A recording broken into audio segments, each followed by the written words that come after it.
Alrighty then. Good morning, everyone. How are we? I hope you're doing well. That's doing some havocy things with my green screen. Give me a minute. Let me see if I can fix that up a bit. Come here. Where are you? Where are you, you cheeky? You're the thing. There it is. All right. Cool. Done. All right. Welcome in, guys. My name's Mike. I'm the Dead Aussie Gamer, and welcome to DAG Read, where we sit down, chill out, enjoy a lovely.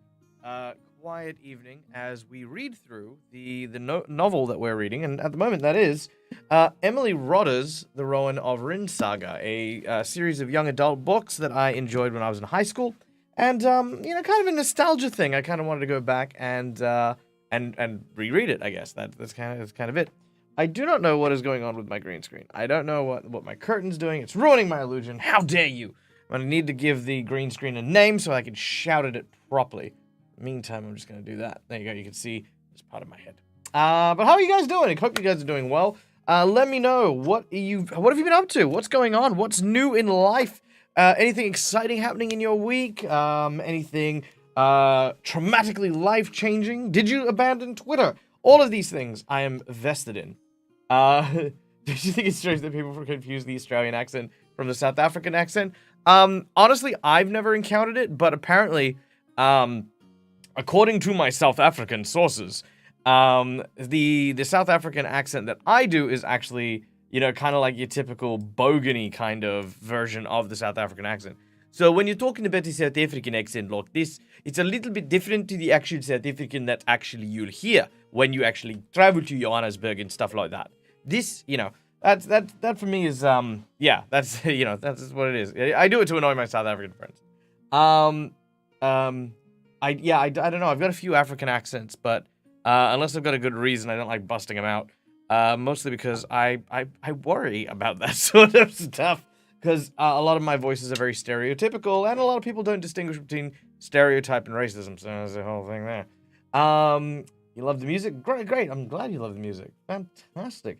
55% of the goal. Yeah, no, the goal is going well. Guys, in the case you didn't know, I am raising money to come to the US in May next year. So this is one of those rare streams where all donations just come with my sincerest love and thank yous. Because, yeah, I'm trying to get to the US for an event known as Convergence, which will be held in Utah next year from May the 2nd. For a whole week, I will be at the Evermore theme park in Utah, which is like a D&D RPG kind of adventure-based theme park. And I'm going there with Quincy from Quincy's Tavern, who's going to be building Quincy's Tavern there at the theme park for people to enjoy. And yeah, I'll be going there and hanging out and, I don't know, doing, look, I don't do the celebrity thing. I'd say signing autographs, but no one wants me to sign stuff, right? I'll give you a high five. How about that? Is that good? I'll give you a high five or whatever colloquial greeting you want from me. But yeah, in other words, yeah, I'll be one step closer to the folks in the US. So there you go. Cool. So what are we doing? We're reading a book. This is a really great book. I forgot my drink, so I'm gonna go grab it real quick. But yes, Rowan of Rin, for me, was probably one of the very, very first delves into the fantasy genre that I ever went to.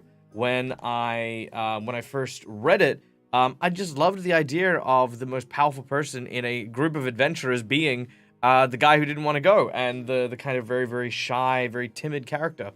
I kind of love the idea that they didn't glorify, kind of that heroic recklessness, but actually glorified the whole idea of fear being a survival tool, something that helps you make good decisions and act smart, and I loved that, which, shapes a lot of my more intelligent characters tend to be quite frightful in some ways, just because it's smart. It's smart. Hey, Brass Brew, let me try that again. Brune Brass Axe, welcome in. How are you, my friend? I hope that you are doing well and enjoying whatever period of time of day it happens to be. We want DAG merch. There is some DAG merch in the works. I mean, here's the thing. I don't have time to run my channel, let alone time to start a website, get a merch store, do my world building. There's so much stuff. As soon as I grow a second head and second pair of arms, I guarantee you I will have merch. How do you make monsters for Pathfinder without a program? I'm gonna let you know a secret. I make stuff up on the fly because I have such experience with Pathfinder that I instinctively know the mathematics of what I need to pitch at the appropriate level. And I know that sounds very weird, but hear me out. Long story short, if I am pitching to a group of CR, give me a random number. Give me a random level for this group of adventurers. Also, hey Liska, how you doing? Welcome in. Need help? I do, but I need help like physical help, like help with hands. Yeah, give me a level, any level of a D&D of Pathfinder adventure, and I'll tell you. Level 6, okay. So let's presume a level 6, which means if you're dealing with a level 6 character, you're dealing with at least one ability point adjustment, and you're dealing with at least a full BAB, that means your fighters, your barbarians, and stuff like that, being of a 6 variety with a strength of 4, meaning that your average ability, your average attack ability is 10. However, if we also account for things like weapons and stuff like that, you're looking at close to a 12 to 14 range for your main fighter.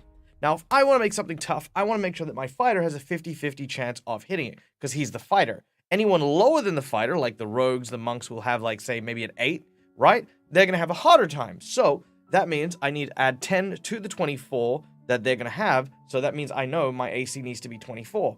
So, what am I dealing with? Who bloody knows? Maybe it's a giant 4-headed chicken, goose, duck, chimera type thing. Alright, cool. It has 24 AC. I know that because you guys are level 6. I know that it's going to be a difficult fight because, what CR is this creature? Maybe it's a CR 2 higher than you. Whatever. Make up that number. It doesn't matter. But the point is I know how hard it is to hit. Next thing is you need to know hit points. Hit points for me, and this is a big secret, hit points only matter when I want the battle to end on a good, high. So I want the battle to go for no more than 3 rounds, and I want to have one distinct change.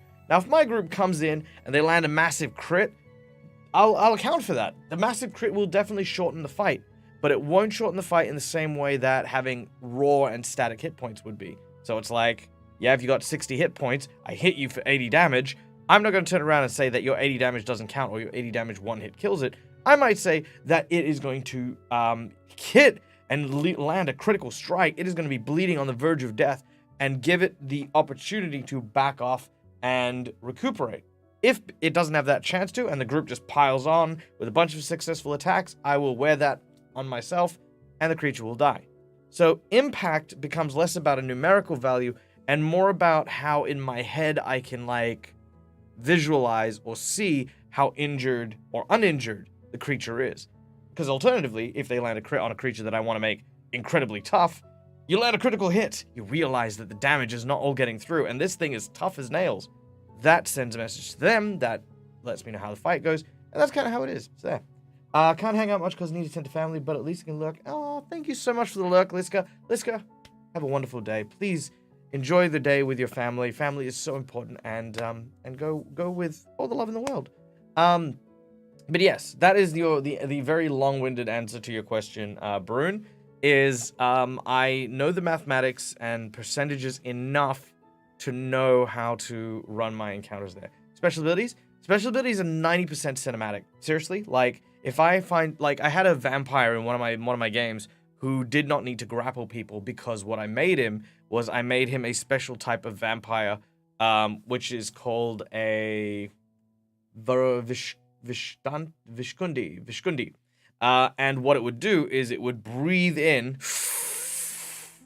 and do a, kind of almost like a reverse breath attack to suck in blood, heal itself, and deal con damage and stuff like that. Which, of course, again, goes into a saving throw. So if they're a saving throw and they're level 6, I know that at a high level, that would be roughly a base save of 2, 3, 4, probably about 4 for the strong saves, 4 with a con of maybe 2, so that means you're looking at a plus 6. So 6 plus whatever you're going with. If you're looking at this level, I'd say you definitely don't want to make it a 50-50 chance for something that bad, so you maybe want to get them to get the big ones to hit it on a 5. So that means 11. I'd say DC 12 to 14 at best for this ability, and that's it. That's kind of how I reverse engineer. Now, I'm saying this, but my brain does that in an instant, when I'm creating that stuff. And then once I set the DCs, I know what all my DCs needs to be. So once I set this at 14, it's 14 for any ability that I add in. So it has the ability to cut itself and throw blood boomerangs at people. Great, fantastic. If you get hit by a blood boomerang,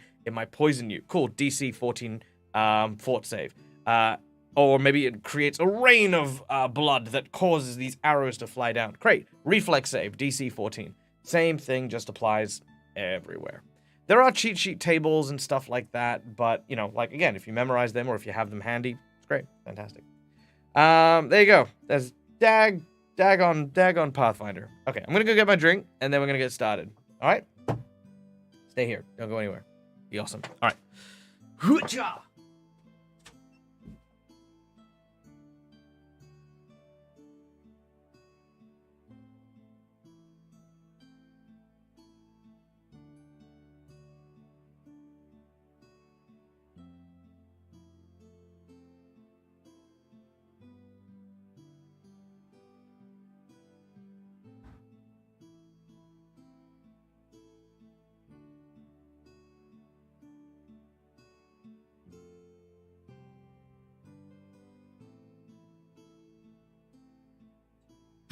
All right. Here we go.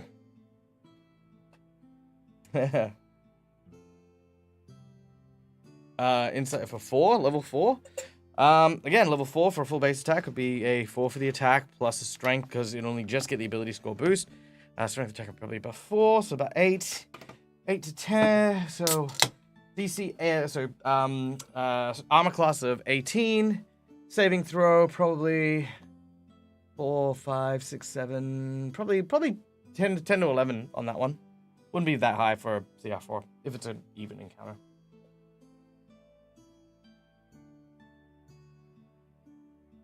Oh, okay. Sorry.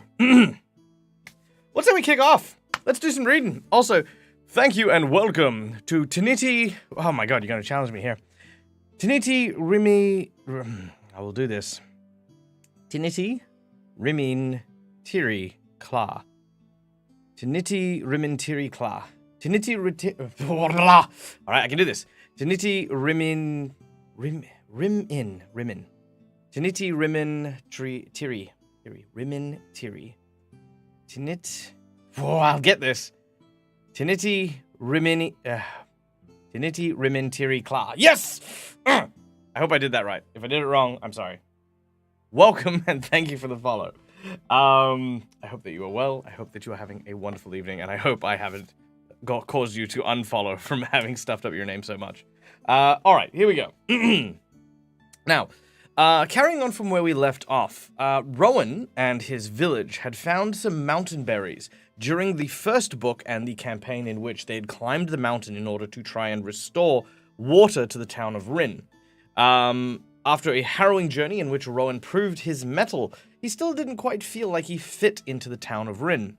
But among the things that were brought back, also these mountain berries, which were very sweet and delicious, they kind of wanted to cultivate in the town of Rin to use for trade and commerce.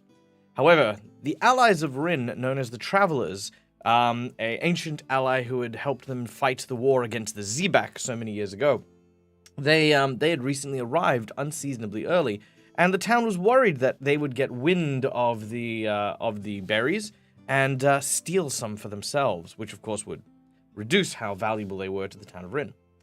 After a lot of political umming and ahhing, Rowan bumped into the old witch Sheba, who had another prophecy, another foreboding one indeed, about betrayal and evil and a danger that lurks within the darkness. But it is unclear as to what this means. Now, during that, almost nailed it. I always enjoy people trying to read my nickname. Oh, good. I'm glad you enjoyed it. I mean, for me, I'm a voice actor, so I do love trying to give a good crack at it, because there's so many different things you can kind of like go into it, like what language is it, what culture, what inflections. There's lots of cool stuff. But yes, thank you. If you want to write it down phonically, I'll give it another go later. But yeah, so that night, the village went to go and see the travelers, met them. They're basically these wandering storyteller sort of people.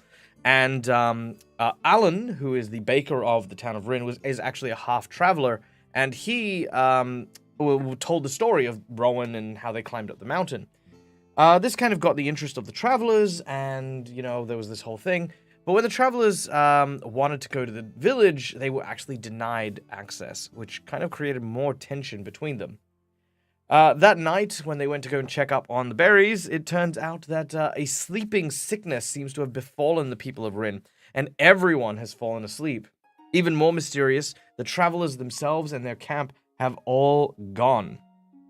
Rowan went with Alan to go and speak with the travelers, leaving his mother and his sister and his friend and soon-to-be stepdad, maybe, Strong John, behind. But the time it took for them to get up the hill to go see the travelers, they were gone, and by the time they got back, everyone was falling asleep. Even Alan had been falling asleep as well, leaving Rowan alone and terrified. What will happen? We don't know, but let's find out.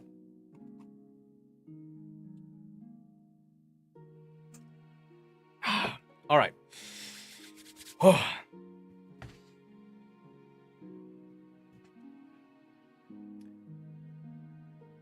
Hey, Schoolia, thank you so much for the subs.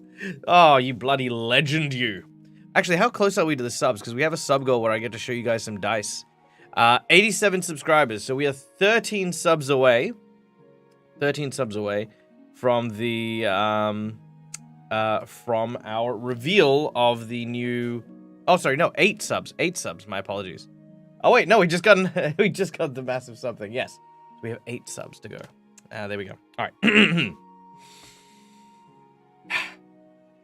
Rowan ran away from Rin, with tears streaming from his eyes. He and Alan had not been able to lift John and Gilla into the house. Neither of them had the strength, so they had to leave them where they had fallen. Never had Rowan done something of such difficult. Never had Rowan done such a difficult thing. None of the horrors he had ever faced had matched that of turning his back on his mother, laying helpless on the grass and running away. He now stumbled forward, his heart as cold and as empty as the gate in which the fire had burnt out. He barely saw the ground under his feet. He barely felt the dawn breeze against his face. At the top of the hill, he paused and looked down into the valley. Only yesterday he had done this, he thought. Then he looked at those patchwork fields, those tidy lanes and houses, and his heart had been warmed. But that was before he had met Sheba under the tree. That was when the village had been full of life. Without surprise, he saw the Bookshire fields were still. He could see the bodies of some of the calves lying in the grass. But further on, he bit back a gasp of relief. Far along the stream, other beasts were moving, and ahead of them all was Star. In the night, she must have decided to move the herd on after all. And she had done it. She, at least, had not made the old mistake of mistaking... She had not made the old mistake. The mistake of trusting someone who did not know how wise she was to fear. "Rowan," murmured Alan by his side. "Rowan, we must go on. This thing, you're right. It grows more strong when I'm still." Rowan nodded, and he turned his back on the village. The thought crossed his mind that he may never see it again. He shook his head. He would not think of that. He began walking. The daisies under his feet were already doing their work. His eyes were puffing up, and his nose was running. "Stop it," he told himself. He dug into his pockets for the hated medicine and took a sip. The disgusting, sour taste burnt on his tongue. The memory of Sheba's cackle filled his mind. But Sheba, perhaps, was not cackling now. Was she, too, hunched by her fireplace in that sleep-like trance, while evil she had feared so much had already shown its face? Then, this is the poem. "Then past and present tales will meet. The evil circle is complete." So the curse at least doesn't touch animals. It does. It mentioned here that some of the calves were lying still in the grass. Likely because the calves because Bookshire are like yak kind of creatures, like the big cow kind of things. So I imagine that the calves are kind of kept in their own paddock. And then, yeah, they probably couldn't have gotten out. And so it does. Yeah. Also, if anyone has any questions about who people are or anything like that, please ask in chat. I will take every opportunity to keep you guys up to date with this as we read. With a sinking heart, Rowan faced the only possible meaning of those words. In the past, in a land far away, the people of Rin had been slaves to the Zebak. Now, after 300 years of trying, the Zebak were about to swoop on them again. They were going to take them back into slavery. The evil circle would be complete, and it would be very soon. Very soon, unless... Rowan dug his fingernails into his palm. Unless he and Alan find the travelers and beg them to undo the mischief they had done and stop the wheel from turning. They moved on in silence. Rowan's legs were already tired, and he had been up all night. But his brain was working feverishly. They were following the tracks of the traveler's cart. But the tribe had passed this way hours ago, and already the grasses and slip daisies were springing back into shape on their softening tracks. Soon they would disappear altogether. Then what would he and Alan do? And even if they could go on and follow the tracks, how could they ever hope to possibly catch up walking at this speed? Rowan looked up at Alan. The man's lean face was set, but his eyes were clearer now than they had ever been. "Do you feel better, Alan?" he ventured. Alan nodded. "The movement helps," he said. "And you?" I never felt the tiredness," Rowan said. He thought the thought had been troubling him. "I cannot understand it. Everyone else in Rin, even Broden, even John, was struck down. You're a half-traveler, so, it makes sense that you might escape, but why me?" Alan shook his head. "Ogden took a fancy to you." Ogden was the old man who was in charge of the travelers. "Perhaps he decided that you should be spared the sleep, and whatever evil is to follow." Rowan stared at him in horror. Somehow, despite everything, part of him had never quite believed that the travelers had lulled Rin into sleep for truly evil purposes. He realized, clung to the hope, that they had simply enchanted the village as a lesson. A strong lesson, perhaps, but a lesson that could be delivered and understood, but then be undone. But Alan's words filled him with dread. He bit his lips to stop himself from crying out and stumbled on. Then Alan stopped, looked behind him, and dug in his pockets. We're far enough now, I think," he says. "Now, Rowan, we will see what we will see." He held out his hand. Cupped in it was a long, thin ribbon of faded, plaited silk. Sarah's wedding necklace. Rowan had seen it 1,000 times around her neck, but had never noticed before the small brown object that hung from it. It had always been hidden beneath Sarah's clothes, he supposed. He watched in amazement as Alan raised the tiny thing to his lips and blew. No sound reached Rowan's ears, but he knew at once what was happening. The object was a reed pipe, and Alan was signaling. He was calling the travelers. "I didn't know Sarah had a reed pipe," he whispered. Alan brought the pipe down from his lips. "It has been a secret until now. Mother was given it when she left the travelers many years ago. She was told that she only had to call in a time of trouble, and they would come, from anywhere and at any time. But it has never been used until this day." "And will they come?" asked Rowan. Alan knew what he was thinking, even though Sarah's trouble was caused by the travelers themselves. "It was a solemn promise," Alan said gravely. "And if they fail to keep it..." Rowan scanned the horizon, slowly turning to look in all directions. To the east and to the north, pale blue morning sky shimmered over the golden hills. Behind them to the west, the great mountain rose, white-tipped, and beside it, a little to the south, brooded jagged rocks and caverns of... He exclaimed and pointed. 3 spots of color dipped and swayed against the gray-brown in the distance, moving closer. "The Forerunners!" Alan breathed. Rowan saw him close his eyes for a moment, as if giving thanks. "They have heard me. They're coming." The forerunners slowly skimmed the grass and lightly came to earth. "Greetings, Ellen, son of Forley of the Travelers," said Zeal, kite behind her with one hand. The two boys stayed where they had landed, and watched. "Greetings," said Alan for a moment. "We thank you for hearing our call." "Where is Sarah? Why have you summoned us?" Zeal asked.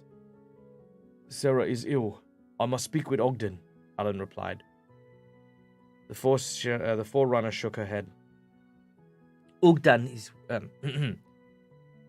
Ogden is with the tribes," she said coldly. "He cannot come." Alan stepped forward.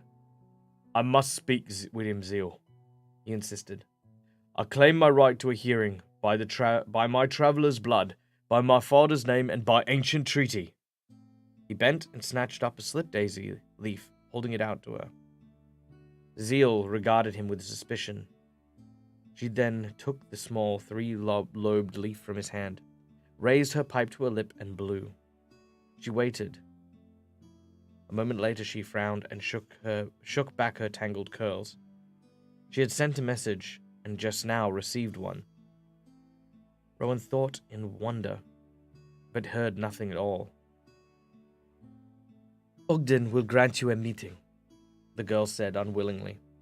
"But he cannot come to you. Will you journey to him?" "How long will this take?" Rowan burst out. "Not long," Zeal said, her eyes pale and cold. "You will fly with the forerunners. The traveler will call the wind." She turned and walked back to her friends, who were waiting already, spreading out their kites. Rowan and Alan's faces stared after her. She looked back. "Come," she ordered. "Already the wind is changing. It is time to go. Ogden waits for you." She paused, and over her smooth, suntanned face crept a shadow of dread. "He waits," she said, "by the pit of Unrin." Ooh, all right. So, what is the Pit of Unrin? Pit of Unrin was where their stories of the Golden City happened to be. And the big ongoing theory right now is that the travelers betrayed Rin so that the Zebak could invade, and in exchange, they were offered. Well, the theory is that they were offered a way back to the Golden City, which is by the Pit of Unrin. The fact that they're going there is pretty tense. It's all about the emphasis. Nitty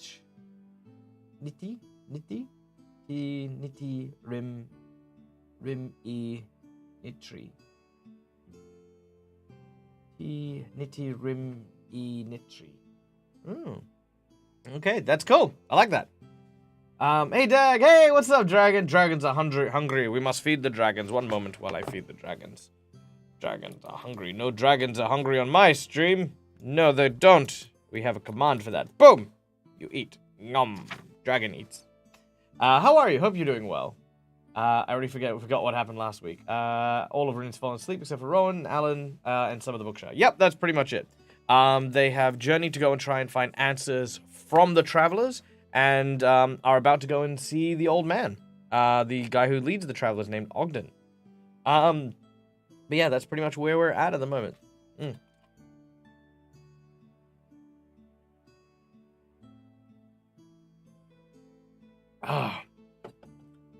Ooh.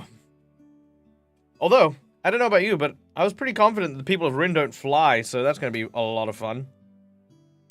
Any thoughts, questions, feelings? Feel free to throw them in chat. Dragon just ate, I guess. There's some screams in the distance. Probably. How fortuitous.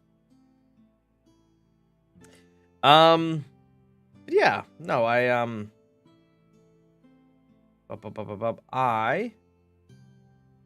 suspect that there is more. I suspect that when they get to the travelers, I mean, Rowan obviously has to go on an adventure. There has to be something wrong. I'm leaning towards that something bad has. No, you know what? I reckon this is maybe just me. I think the problem is the mountain berries.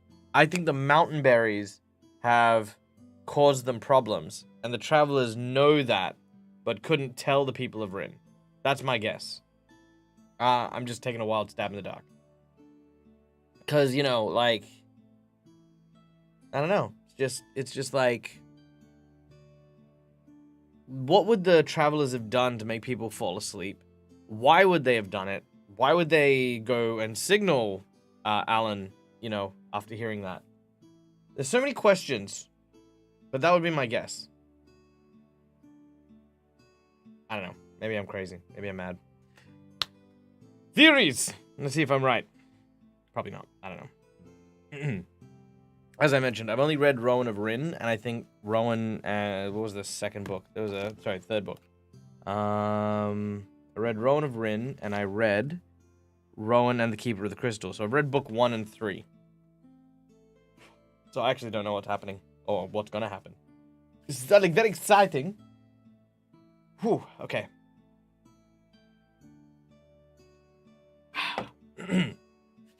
All right. Shall we continue? The wind flowed past Rowan's ears and tugged at his hair. The strong leather belt that bound him to Zeal and her kite cut into his ribs, and below him the ground began to slip away. Fast. So fast, in fact. In moments they were flying far away from the hillside where they had met the Forerunners. In minutes the grey-brown distance was rushing forward to meet them. So this was what it was like to fly. To soar like a bird on the wind. Rowan could not take it in. He was dizzy with 100 different thoughts. His mother, Anad, Sheba, the Zebak, the travelers, Ogden, secrets, the Valley of Gold, the Pit of Unrin. Round and round his mind raced while the kite sped on. The Pit of Unrin was not legend. Not just a tale, it was a real place, and Ogden had taken the travelers there. Why? Except that maybe Timon's idea was right. The Zebak had promised the travelers safe passage through that evil place to enter the Valley of Gold. Were the Zebak even now camped there with their new friends? Were their savage faces that Rowan had seen so often in books showing false smiles as they whispered lies into Ogden's ears? Were he and Alan flying the wind into a terrible danger? So they would die, and the last hope of Rin would disappear? The Pit of Unrin, a legend of darkness, to balance the legend of light that was the Valley of Gold. Or so Rowan had always thought. He had heard of it, often in Ogden's tales. He could hear Ogden's low voice even in his mind now, whispering while the fire crackled and children listened. And guarding the Valley of Gold, the hideous Pit of Unrin. It is a place of evil and darkness, a place of death. It is a place to fear, a place to dread. Hope, children, that you will never see it. The first time Rowan had heard of the Pit of Unrin, he had woken that night, screaming with nightmares. That was when he was little, and his father was alive. His father had come into the room, bringing with him the smell of soap and clean towels, try that again. His father had come into the room, bringing with him the smell of soap and clean towels and the warm fire. He had gathered Rowan up in a hug, listened to his frightened babblings, soothed his pillow, and lay him down again. Do not fear, Rowan, he said gently. There is no such thing as the Pit of Unrin. 'Tis only but a story. But what if it's true? Rowan remembered crying. But what if it is? And what if one day I have to go there? His father smiles. You will never have to go there, Rowan. I promise. He had thought he was speaking the truth. How was he to know otherwise? But the hard-working people of Rin never wasted time on journeying into the barren lands beyond the mountain. When they traveled east to the coast to trade. The west was a mystery to them, a mystery they rarely wondered about and never tried to solve. You would not know that I would come here at last, Father, Rowan thought, peering now fearfully down as the kite began to lower and lower. No one could have known. For even without the terrifying vision of the pit of Unrin, why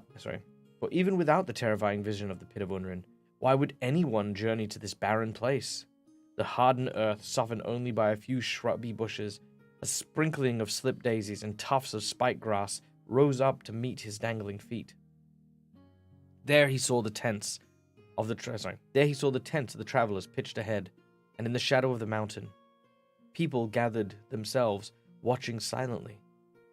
He saw the figure of Ogden standing alone near a steep hill. Steep hillock? What's a hillock? Standing alone near a steep hillock of cruel-looking rocks. Gathering of rocks, I guess. Learning new words! He saw the tents of the travelers. Nope, I did that already. Where were the Zebak, though? Were the Zebak there also? Rowan searched the ground desperately, looking for a sign. No. There were no helmeted figures, no weapons, no great machines of war. Were the Zebaks hiding somewhere nearby? Or were they now marching into Rin while the travelers waited here to collect their reward for treachery? There was no room in his mind for fear as his feet touched the ground, with a dragging thud that jarred his teeth and sent pain shooting up his leg. Suddenly he felt numb. What was awaiting in this terrible place? He stood as Zeal unbuckled the strap that had held him to the kite. He became aware that he was shuddering all over. He felt Alan's hand on his shoulder, and his knees nearly gave way. Alan, he choked. Wait, Alan said, his face pale. Zeal left them and went forward to Ogden. She handed him something. It was the slip daisy leaf that Alan had given her. Ogden took the leaf and raised his head to look. Ogden took the leaf and raised his head to look at Alan. Then, slowly, he walked towards them. Greetings, Alan, son of Foley of the Travelers, he says. What do you wish of me? I will not waste words, Ogden, replied Alan. Time may be very short. Ogden raised his slanted eyebrows. His dark eyes were unreadable. Explain, he commanded. Alan stared pointedly at the three-lobed leaf in Ogden's hand. Our people have been allies for 300 years, he said. For 300 years, our fortunes have been linked, so that we have been separate, but one. Ogden said nothing. He rolled the stalk of the slip daisy leaf around between his thin brown fingers. Alan then took a deep breath. In the name of that old friendship, Ogden of the Travelers, I ask you to release the people of Rin for the curse that you have placed upon them. If we have been at fault, then we beg your forgiveness. We will do what we can to... Wait! No. How do you do an old man wait? Wait. No. I'm an old man. My name is Deckard Kane. Yes. Stay a while and listen. No. Okay, there we go. Wait. That's it. There we go. Wait. Ogden ordered loudly, holding his hand up. His eyes flashed. Zeal and the other forerunners ran to his side. Alan had drawn back. He was standing rigidly silent. Rowan moved closer to him and held onto his arms. His heart was thudding. Never had he seen Ogden, the mysterious smiling storyteller, look like this. Frowning face, fierce, and very angry. What do you mean by talking of curses to me? Ogden demanded. What lies are you trying to tell? What plans are you hatching, and by whom's order? Alan gasped. Alan gaped at him in shock. He tried to speak, but no words came out. The same mistakes, the same old pride, the precious armor cast aside. We aren't telling lies, Rowan burst out. He knew it was not his place to speak, but he could not bear to stand helpless while fear and anger got in the way of help for his home. Ogden's black eyes turned on him. Rowan forced himself to speak on. Everyone in Rin is ill because of what you did, he stammered. Alan and I got away to find you. to ask you to stop it. Hot tears stung his eyes. He struggled to hold them back, but they spilled over and started rolling down his cheeks. The bookshop knew that there was danger, he sobbed. They heard your pipes. They must have understood what you were planning. Star tried to tell me, but I wouldn't listen. She took the herd away from the village, away. Along the stream, she kept them safe. All but a few of the little calves. But the people, my mother, my sister, they're lying helpless. And when the Zebak come... His throat closed up. He could hardly breathe. Please help them, he begged. Don't make the rhyme come true. Don't! Ogden's face changed. Now, mixed with the fierceness, there was bewilderment. He glanced at the 3 forerunners by his side. The 2 boys looked uncertain, but Zeal frowned and shook her head. It is a trick, she said. Do not listen to the boy. They are using him because they know you like him. When you met with him last night, as they are using the others because he has the reed pipe and is half-traveler. Her voice raised. Why should these 2 be the only ones to escape this so-called illness? Why, except that there is no illness, that they have been chosen to track us down. That is not true, breathed Rowan, looking wildly at Alan and back to Ogden. What was happening here? The travelers seemed to think that the people of Rin were the betrayers. Ogden said nothing. It was a grave mistake to answer the call, Zeal cried passionately. The enemy doubtless tracked our kites, and you are letting these spies delay our escape, as they had hoped. We are wasting precious minutes. Let us go. Into the pit of Unrin and onto the Valley of Gold, as we planned. It is our only chance. Rowan's stomach turned.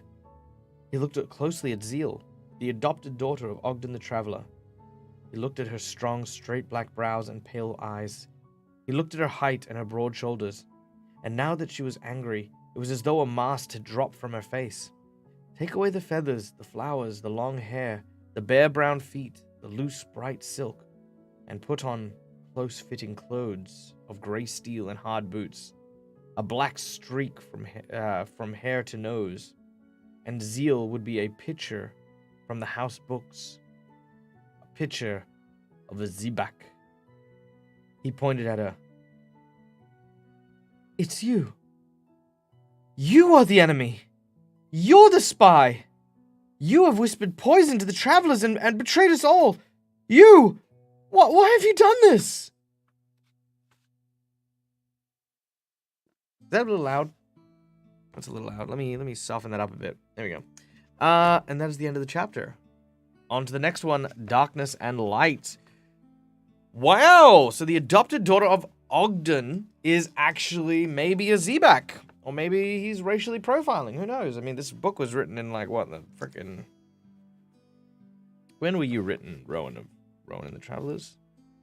Is there a thing? No? Is it at the back? Is it in the back of the book? Hello, back of the book? Nope. Let's see. Nope. Tells me nothing. Does not tell me when this was published. Not even a little. Alright. Well, if someone finds out, let me know. Alright, what do you guys think? End of the chapter? Any comments, any thoughts, any vibes, feelings?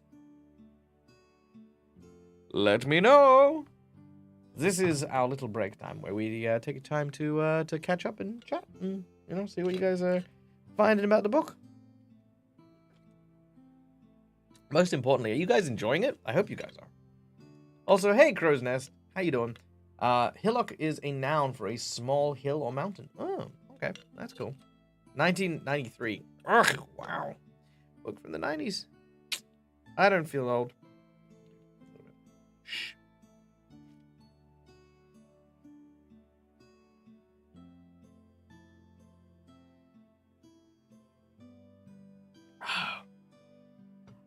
By the way, if you are doing voice acting, don't drink sugary drinks when you do voice acting. Highly, highly unrecommended. Do not drink milk. Do not drink sugar. Don't drink orange juice or anything with a high constitution of citrus. I I would definitely say, like, tea is wonderful. Tea is absolutely marvelous. Ginger is also quite good, and lemon. I know I said nothing sour, but like, I mean, like, I don't know, just don't drink lemon juice, but like having a little bit of lemon. Lemon cucumber water with a bit of salt in it. Beautiful for voice acting. You're only 2 years older than the book. Well, I mean, I'm a little older than that. Hey, Hester, welcome in, buddy. How you doing? Gifting a freaking awesome sub to our friend Cronest RPG. Cronest, I hope you enjoyed the sub, along with all of the perks that come with it. Those shiny emotes, all the animated ones as well that we had made by our dear friend Nick Solotto, who is a fan of the channel and a wonderful artist. I know you're talking about another shade, but gingers rule the world. Fair. I do have a lot of ginger friends, and yes, they will probably rule the world. What was the other thing I was gonna say? I was gonna say something completely. Oh yes, we are now 7 subs away from revealing the first of our campaign dice. So the campaign dice, I've decided that I'm actually doing purchases of dice specifically for different shows, based on like that particular show. So the first set of dice that I'm going to be showing off is the dice that I'll be using for the Ruby Phoenix game, and then I'll be revealing more. And we're 7 subs away from that reveal. So yay! Hey, Faulty, how you doing? Thanks for the advice. It'd be really helpful when reading my own children for bed. Oh, that's wonderful. You know what? If you're reading, here's another tip. If you are reading to your children before bed, here's the simple truth. No one will tell stories better than you, because mom energy is something that no professional voice actor will ever compete with. And trust me when I say that. Oh my god, Liska coming in with the heavy roundhouse of 10 freaking subs. You bloody legend. Oh, thank you so much. Wow. That is so kind. I guess I'm doing a dice reveal. Okay, let's take a quick break here. I'm gonna put the book down for a second. Let me get Meatloaf. Meatloaf is our guardian book dragon. Get Meatloaf to just hold that page first for a second.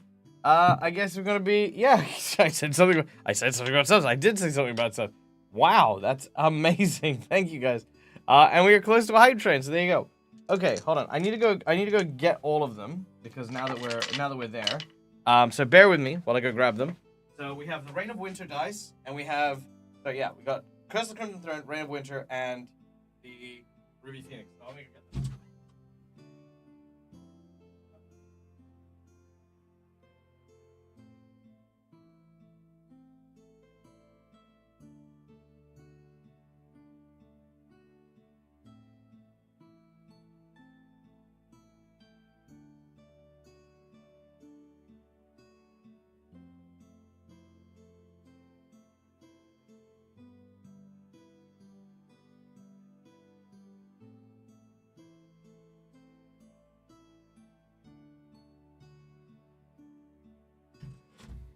Okay, so here is the dice reveal. Oh my god, guys, the subs and the bits coming in.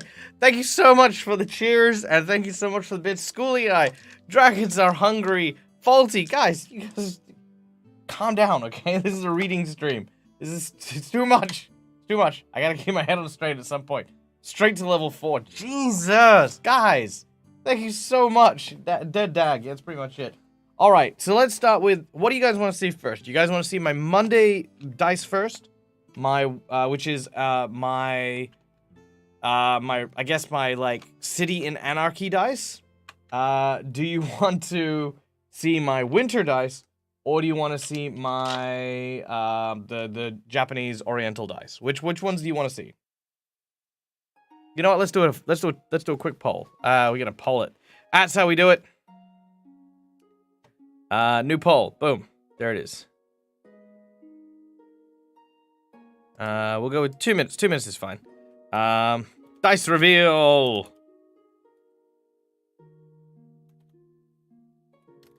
Curse of the Crimson Throne. Reign of Winter. Ruby. Phoenix. Alright, which dice do you wanna Which dice do you guys want to have revealed? Boom, there it is.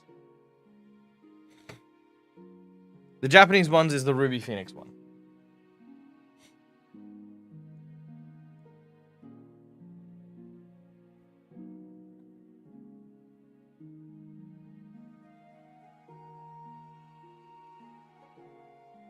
Okay, battle is on. We have 2 votes for Reign of Winter. 4 votes for the Ruby Phoenix. Oh, Reign of Winter's catching up. It's got the 3 now. Push the record. What is my record? I don't even know what my record is. Oh, we are already setting a new record. Guys! Oh my god! Kethra, thank you so much. Myth, thank you for the 100 for the bits. Guys, yeah, this is actually... Yeah, this is... we are setting a new record. So this is the new record. I'm gonna say this. I will find somewhere to put down which stream and on what day, and I may as well start it now, right? What day and stream this was set as a record, and for me, it would be absolutely mental if my reading stream held my highest record for the hype train. What would I do? It's like, I'm a D&D streamer, and my reading stream has the highest freaking thing? Guys, it'd be cool, but it'd be like, what the hell? Alright. Okay, we got just a little bit of time happening now. Almost there. We're at a tie. So literally, your vote could make the difference. Get that vote in. If you have not voted, don't tempt you. Be the biggest troll. It would be the biggest troll if it was something. I mean, okay. Look, I'm not goading people. I mean, you guys know me. I'm very straightforward. It's not a goad, but you know, if it was something prohibitively large, right? I don't know. I feel like that would be probably the first time I've been trolled. Because I mean, you guys know I've trolled like Rob. I've trolled Dread, Reign of Winter, and Ruby Phoenix. Eh? Well, I guess with that being the case, the only thing I've got left to do... Hey, thank you so much. Hester, bringing me up to the tier 5. Well, look, I've got no choice. I gotta show you both dice now. I mean, ugh, what am I gonna do? Alright. Yes, I'm gonna show you 2 dice, because you guys are going mental with the hype train. I feel like I owe you at least these two reveals instead of 1. Alright, here we go. So, behold. This is my very ad hoc dice camera. Let's see, it's over here. There we go. Boom. Let me just turn off all my filters so that you guys get the proper experience here. There you go. Okay, look at that. That's DAG's real hand colors. Yeah, I had to mute it because my chroma key is acting weird, so if you're wondering why I'm not as vibrant, then that is the reason. Okay. So, let's look. Jesus, guys. All right. You know what? I'll tell you what. If we get to level, let's say level 7, lucky number 7. If we get to level 7, I will unlock the 3rd and final one as well. We will do all 3 dice reveals. There. That's what I'll do. I don't want to make it easy, but at the same time, I want to just fine. Okay. So these are the Japanese dice. These are the dice that I'm going to be using for the Ruby Phoenix tournament game. So check these out. So I'm gonna hopefully these are on screen now. So there's I'll put these in here, and then you guys can and then we'll get a closer look at them. Don't worry. But look at these. I don't like the Rob troll faces. Stop it. Stop it. Schoolie, thank you so much. All right. Okay, here we go.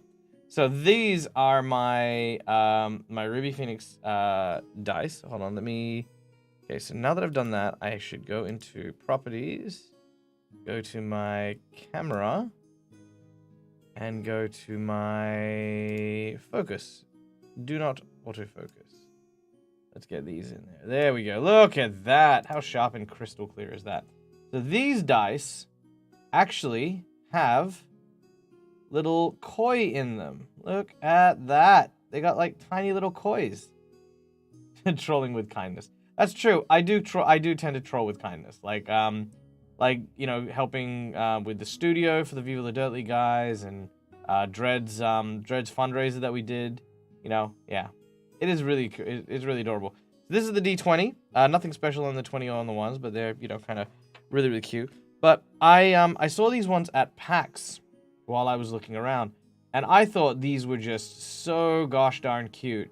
And I love that, like, orange, like it's almost like a jelly pop kind of orange, and then the little bit of foam, and then that clear plastic where you've got like the little tiny koi fish, which is absolutely awesome. Love that one. Yeah, the mural wall. The mural wall was mental. That was really, really cool. I'm so happy that we could do that. But I don't even remember how that conversation started. I think it was one of these kind of streams where it was like we're not like running D&D, we're just hanging out and chatting. And then it was like yeah, well, let's see if we can raise, you know, because I mean I can't afford to put my mural on the wall, but hey, let's see if the community wants me to be on Rob's office for the indefinite period of future. And you did. And so now it's gonna be there. It's all official. It's part of it's gonna be part of the Vival and Dirt League studio. So if anyone goes to New Zealand, they're gonna get to see my ugly mug as well. All right, look at that. That is so cute. That is adorable. Boom. All right. Okay, we got 1 minute left in the hype train. We're halfway to the next level. We still have one whole set to do, and we're gonna keep reading as well. So there's that. This is probably the one that oh, it was. I think that's how I discovered you. Oh, fair enough. Yeah, there you go. There you go. Yeah, look at that. That for me is like one of the best angles for it, because you can like kind of really clearly see the fish in there. Cute. These are adorable. Absolutely adorable. The only problem I have is that it has, like, for me to get a good look at it, it has to land on the 1. Like, I really wish that it landed on the 6, but then I understand that the way it's sedimented, because the orange is maybe heavier, so that's why they had to do it that way, because that's technically going to be the top of the mold where they put that. At least that's my thoughts. It's my thoughts. Hype Train completed at level 5 with 14 gifted subs and 2,303 bits. Mythical Turian, Schoolii, Hester TM, Kethra, Moonsea, Faulty, Liska, Dragons Are Hungry, Schoolii, and Hester TM. Guys, you spoil me. You are amazing. And you guys, seriously, you guys are my favorite sponsor. You guys are, like, honestly, my favorite type of people I like to do. If I could honestly, and you know, no disrespect to the sponsors that I have. I love my sponsors. They're all amazing groups to work with. But if I could leave my sponsors behind and literally just do stuff that you guys love, that would be a dream come true for me. It to be fully sponsor free, I guess, so I could just make the stuff. Oh, that's kind of cool. I love how this one's like kind of thinner. I mean, it's D4, so it's obviously thinner. But look at that little, like, the way that washes, like the little white like wave. That's kind of cool. I love that. Myth spoils us both. Yes, Myth is amazing. I do love the fishies. So these are the ones that I'll be using as fate dice. So these will be effectively your dice when we play. So we're changing up a few things that we do with the live plays. So when I do my Patreon games, any dice that I roll on behalf of your audience stuff, so like if you guys like buy an NPC or if you guys have stuff, these are going to be the official dice for that campaign that is going to get rolled for that. So it's going to be you guys, the audience, the chat will have. This is the chat dice. This is the actual chat dice. So I'm very, very excited for that. Now, Reign of Winter was the other one that we landed on. So fair is fair. We will also show off the Reign of Winter dice. So these are our winter camo dice that we got. Now, these ones, honestly, like, these have such a really good feel. Like, the actual, like, handling them, they're actually so they're, like, super, super, super smooth. Do I have a favorite set of dice? I do. They're retired, though. They were my very first set of dice. And these guys have, like, the little dragon symbol on the top. Look at that. How good's that? But yeah, these ones are like kind of like the ice camo, and I loved how it had like the dark kind of blue, but then it also like had the light blues mixed in. It really just does scream that kind of winter camo. So yeah, and all the dice have that kind of swirled pattern, which is really pretty. So yeah, this is for Reign of Winter. So this is this is the chat dice For Reign of Winter. Look at that. How cool is that? Yeah, I think these are really, really nice. I wouldn't call myself a dice gremlin. I do have quite a few dice, many of which I was gifted. But you know, like I want to get to the point where I'm like getting dice for like campaigns rather than characters. One, because I'll buy less dice, and two, because there are just so many, like really, really pretty ones. Apologies for the delay in the pencil case. I'm a bit distracted by cosplaying Greg the Garlic Farmer. Do not apologize for that. You are doing me an amazing favor, and you're providing an amazing gift. If I do not receive anything for like a year, by the way, Faulty, I will not think any less of you. Having met you, I know that you're a wonderful human being, a huge avid supporter of not only my own content, but also the content that my friends produce. You have nothing to ever apologize to me about. Unless you spill my beer, then you can apologize. But, yeah, apart from that. Yeah. And then, of course, the D4. Bum, bum, bum, bum. Look at that. Yeah. So that's it. These are the ones from there. Still have my Alhoun painting. Yes, that's true. That's true. I did love the Alhoun painting. You know what? I'm a weak man. I can't put things behind paywalls, and I'm gonna now reveal to you guys the Curse of the Crimson Throne ones because, like I said, I'm not a monster. So check these out. These are the Curse of the Crimson Throne ones. So Curse of the Crimson Throne is our Monday game, where a group of people are trying to stop the city from plunging into chaos. And these ones, you could send me something. I don't usually give out my post box for anything really. Like I think the only people who I've given my address to are people who have been like my followers from like day one. But that's only because at the time it was like, yeah, sure, send me a postcard, why not? But I've been told that I need to set up a PO box and stuff like that. But again, I'm not good at that sort of stuff. But check these out. So these were awesome. So for me, I kind of wanted to get a dice that captured like the city in a state of like good and evil, right? So the red represented like the House Thrune and the evil of the queen and stuff like that. And then the blue for me was representing the hero's influence over the city and this like just this battle waging between them for control of the city. So I did love how that this kind of plays up. Also the actual swirls in it as well. I absolutely adore the fact that if you look carefully, there isn't actually that much like purple mix. Like it is actually very just distinct, black and blue and red. You mean the game with the best hints in dropping guards? Yes, with our 2 guards with +1 exposition. So yeah, like duality is a very strong thing in this game. But yeah, like as you can see, like if you look at just kind of at the edges, right where the blue and red meet, yeah, you can actually see there's actually just a thin line of that kind of like purple, but like it's not actually like melded and mucky and icky, which I loved. So yeah, this one was a bit heavy on the red if you ask me, but I'm not complaining because that's the only little spludge of blue that's on that one. This one's really good. I'm out walking with DAG in my pocket, and I'm dying to watch the VOD again. Ah, well, I hope you enjoy it. We've actually got a special episode coming up tomorrow morning. So tomorrow morning we're going to be running a game of the Curse of the Crimson Throne with special guest Miss Bowman coming and joining us for an episode or two, where she'll be playing a character to join up with the guys. So that'll be a lot of fun as well. And then lastly, the D4. Which kind of only has that one kind of prominent red side just there. And the rest of it's pretty much just like kind of bluish. Yeah, there you go. All right, so that is it. These are my chat dice for the new fun and amazing things that we'll be doing over the course of the next few months, I hope. Or weeks. I mean, it could be weeks. Who knows? But ideally, we're going to be trying to make audience participation a bigger thing. we're going to be looking at making it so that you guys will actually be able to control characters to a degree.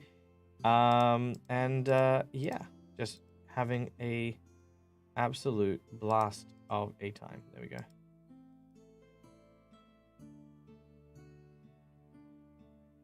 Okay, now I hope that, let's see, yeah.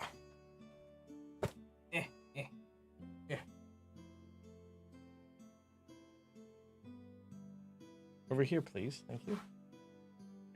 Oh god. This is what I get. Okay.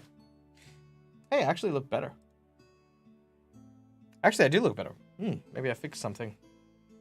Would you look at that? I actually do look better. That's really cool. Yeah, DAG face. Can't wait my Regal Roller Kickstarter. Ooh, very cool. Stupid Baradun has to mix himself everywhere with everything.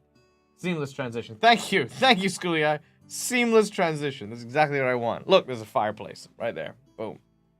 What the hell? What the hell is that? Where are you? Why are you so miserable? Oh, you're behind my chair. That's why. Yeah, you're fine. You're fine. Don't worry about you. Yeah, bloody thing. All right. Let's say we do some reading. You want to do some reading? Let's keep reading. Let's get a drink real quick.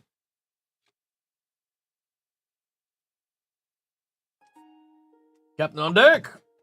Hello, Captain McFriendly! We are reading a book. We just revealed some dice. Some chat dice. Because we hit a freaking level 5 hype train. We got so many freaking kind supporters. And so I decided to do a little sneaky reveal of some dice. And now we're back to reading our adventure. Now, when we left off, the travelers seem as confused about the circumstances surrounding Rin as Rowan and Alan. The town has gone to sleep. They don't know why. They kind of think it's a trick. Could be a trick. Who knows what it is? But let us find out what the truth is and why Zeal, the Forerunner, looks an awful lot like the tyrannical Zebak who had once ruled or conquered the people of Rin. Also, if anyone has any questions, by the way, this is a Hangout stream as well. Feel free to ask in chat. They will be answered as quickly as possible. All right. He leapt at Zeal, catching a glimpse of her startled face as he sprang forward. He beat at her with his fist. She stood unresisting, making no move to defend herself. It was Ogden's hand that caught him and pulled him back. Ogden's voice that commanded him to be still. He struggled against the grip. Panting, choking, still overwhelmed with anger that swept over him. His ears roared, and at first, he could hardly hear what Ogden was saying to him. "You are wrong, Rowan!" Ogden was shouting. "Listen to me! Listen!" Rowan finally quieted. Gradually his rage died in him. He stopped struggling. He stood shuddering under Ogden's hand. There. That is better," said Ogden. He glanced over at Alan, and for the first time his face was open. This child of Rin is far more fierce than he looks," he said, smiling faintly. "I see now why he was the one to conquer the mountain." He is right to be fierce," Alan murmured, without returning the smile. "I've been blind. The Forerunner, Zeal, is a Zebak, and you must know it." "There is nothing about my tribe that I do not know," Ogden said quietly. "Zeal was a foundling washed up by the sea on the coast. We took her with us. She was born a Zebak, that is true. We knew it from her earliest days, though we did not speak of it to the others.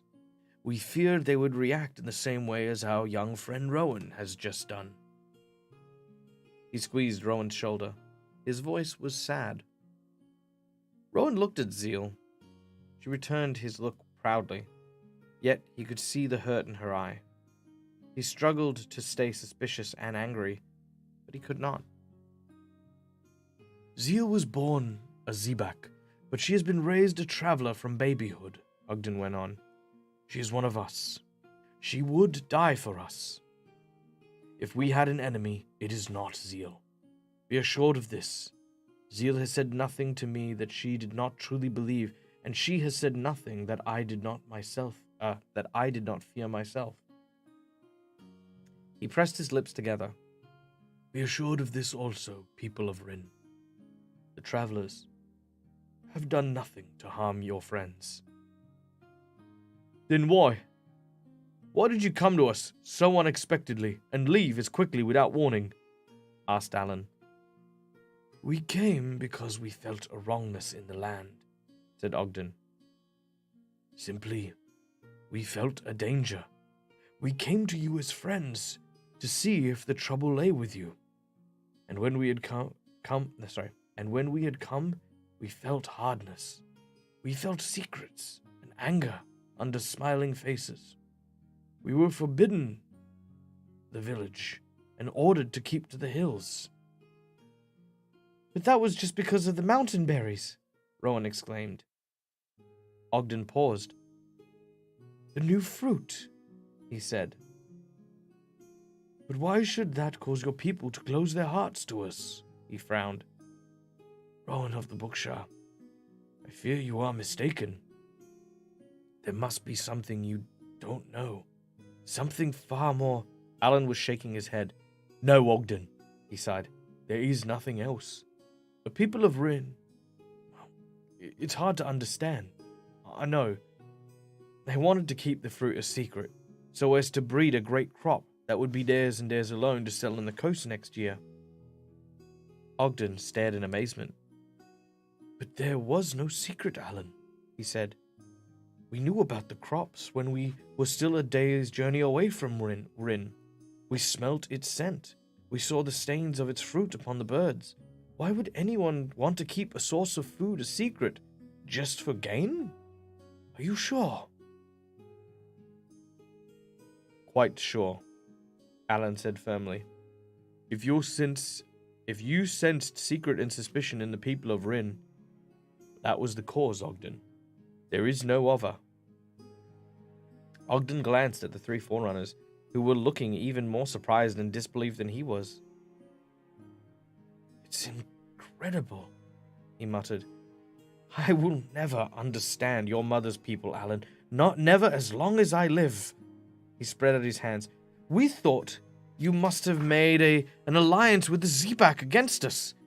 We decided to move on to escape their coming, and it came to me that we should journey here. The place called me, and when this land calls, I listen. He looked around him at the dry, rocky land. I did not know the reason, but the Valley of Gold has been much more in my thoughts as of late. Visions of it keep rising in my mind unbidden. I thought perhaps I was drawn here because it was time at last for the travelers to find again their ancient friend. They then could join us to fight the enemy since you had deserted us. You think to find the people of the Valley of Gold, whispered Rowan. But is the Valley of Gold really true? I thought... Ogden smiled. You thought it was a legend. You of all people, Rowan of the Bookshire. Surely you know by now, all legends are silken threads woven around a gem of truth. And the Pit of Unrin is real enough. His face darkened as he glanced behind him. Rowan looked but could see nothing but the jagged piles of rock he had noticed the night before. And far beyond, a golden cliff facing steep rised up towards the sky. The Pit of Unrin lies there, behind the stony hill, Ogden said. And our tales tell us that it guards the Valley of Gold. This we believe. This we have always believed. Forerunners have flown across the pit many times, but nothing can be seen from the air. Therefore, we must enter the place of evil, as to discover the secret way to our goal. But the Pit of Unrin is forbidden, Alan burst out. Travelers cannot go there. It is their law. Oh my god, that was awful. Let me try that again. Travelers cannot go there. It is their law. Ogden nodded, his face grim. Travelers born cannot. But, and he glanced at Zeal, but the Zebak may do as they please. It has come to me that perhaps this is why Zeal was given to us. Perhaps it was always intended that she and we should finally come to this moment. Zeal lifted her chin proudly. Rowan struggled to put his thought into words. But does all this mean that the travelers did not enchant the village? Of course we didn't, snapped Zeal, looking like a true Zebak again in her irritation. Ogden has told you. Rowan felt himself blushing, but made himself go on. Then how did this happen? He pleaded. And why?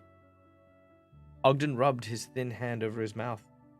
I do not understand. His eyes narrowed. You spoke of a rhyme, he went on. What rhyme is it? A wise woman, Sheba, told it to Rowan. Wrong person. Our wise woman, Sheba, told it to Rowan the day you came to Rin, Alan explained. It was one of the reasons we thought that you had betrayed us to the Zebak. It fitted. Ogden scowled. Well, did it now? Well, perhaps you had better let me hear it then, since it has done such harm. Rowan felt his face growing hot again, but he did as he was told and spoke the words that he had grown now to dread. Beneath soft looks, the evil burns, and slowly round the old wheel turns. The same mistakes, the same old pride, the priceless armor cast aside. The secret enemy is here, it hides in darkness, fools beware. For day by day its power grows, and when at last its face it shows, then past and present's tales will meet, the evil circle is complete.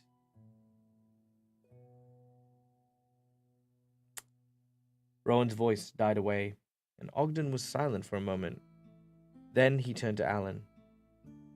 I can see why you were deceived, he says, and paused. It is a puzzle, and drawing from it, I draw only one thing. The answer to this trouble seems to lie somewhere in the past. That is what my mother thought, Rowan broke in. And Land said the rhyme spoke of our enslavement to the Zebak and warned us that it was going to happen again if we had forgotten old lessons. Ogden nodded. It could have been that, he says. But I think that it is not. Both our people fear the Zebak, but perhaps there is another enemy for us both to fear. But how can that be? We have no other enemies ever since we came to Rin, cried Rowan. Ogden regarded him thoughtfully. Ah, yes. But what of secret enemies, here before you came and after, but never revealed to you, or even us till now? Ancient enemies of the land and its people, enemies who can wait 1,000 years, 2,000, 10,000, for the chance to strike again. What of those? He bent his head and closed his eyes. They waited. Rowan held his breath. Zeal's face was so still that it looked as though it was a molded mask. And finally Ogden looked up. I have a thought, he said. I followed my heart in coming here to this place, where it said the giants of Inspray fought and a wondrous valley was lost. I was called here, and the feeling is still strong in me. I cannot deny it. I know that here lies the answer we seek. He turns to Zeal. Make ready, Forerunner, he says gravely. You are, after all, to have your wish. You will go to seek the Valley of Gold, if you are still willing.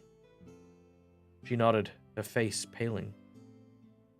The pit of Unrin guards it, Ogden went on, and the pit of Unrin is an evil place. Are you still willing? Yes, she says in a low voice. Ogden stared at the slipped daisy. turning the leaf in his hand. You are Zebak born, and brave to the bone, my adopted daughter Zeal. You are the traveler's forerunner, bred to face the unknown, to protect and lead the tribe, but... He glanced up at the two boy forerunners standing motionless behind him. But on this journey, Tor and Mithrin, your usual companions cannot go with you. I understand, said Zeal. Yet I am unwilling for you to face this evil alone. So I choose another to go with you. One whose help will provide that the old friendships between our two peoples one that will help prove that the old friendships between our two peoples is indeed unshaken.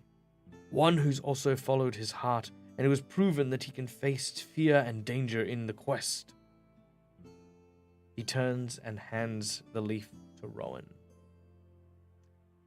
End of the chapter. Whew, that's a good one. And let's see, how much left do we have to get to this point? Let's see. We've got 2 chapters left. 2 chapters, let's do it. Wow, 2 chapters. Jeez, that came up real quick. Let's finish this off, shall we? Knock this out. You guys keen? Also, if Faulty's still here, go to bed. Have a good night.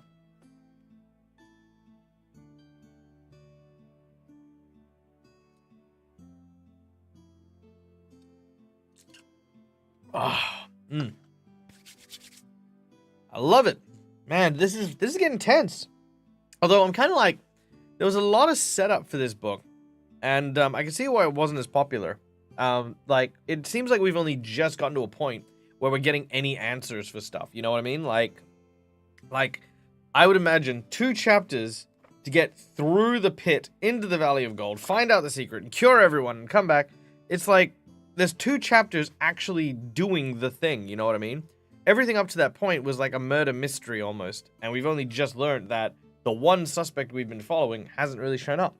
So I don't know how I feel about that. I almost kind of wish I didn't learn how little there was left in the book, because now I'm just kind of like, where's the rest of it? Buddy or pal or buddy of mine.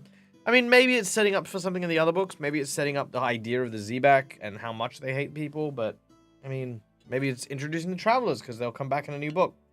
But it just feels like this as a standalone book. It feels a little rushed. I agree.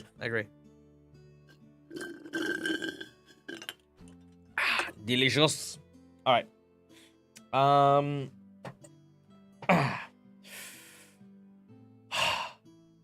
It is giving me tension, like, you know, like I'm just feeling super tense about all of it.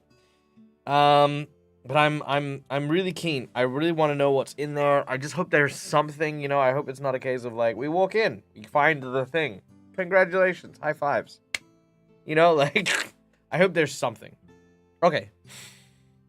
Here we go.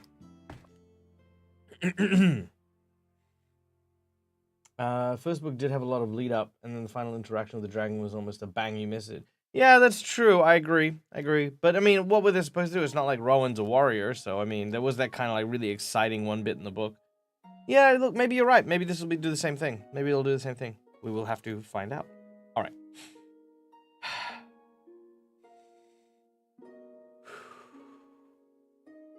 Working off that tension. I can read. Okay. They climbed the hill of rock without speaking. When they reached the top, Zeal embraced Tor, Mithrin, and Ogden. I will see you again, she said to each of them in turn, and repeated the words, looking into their eyes. Alan gripped Rowan's hand. Take care, he said.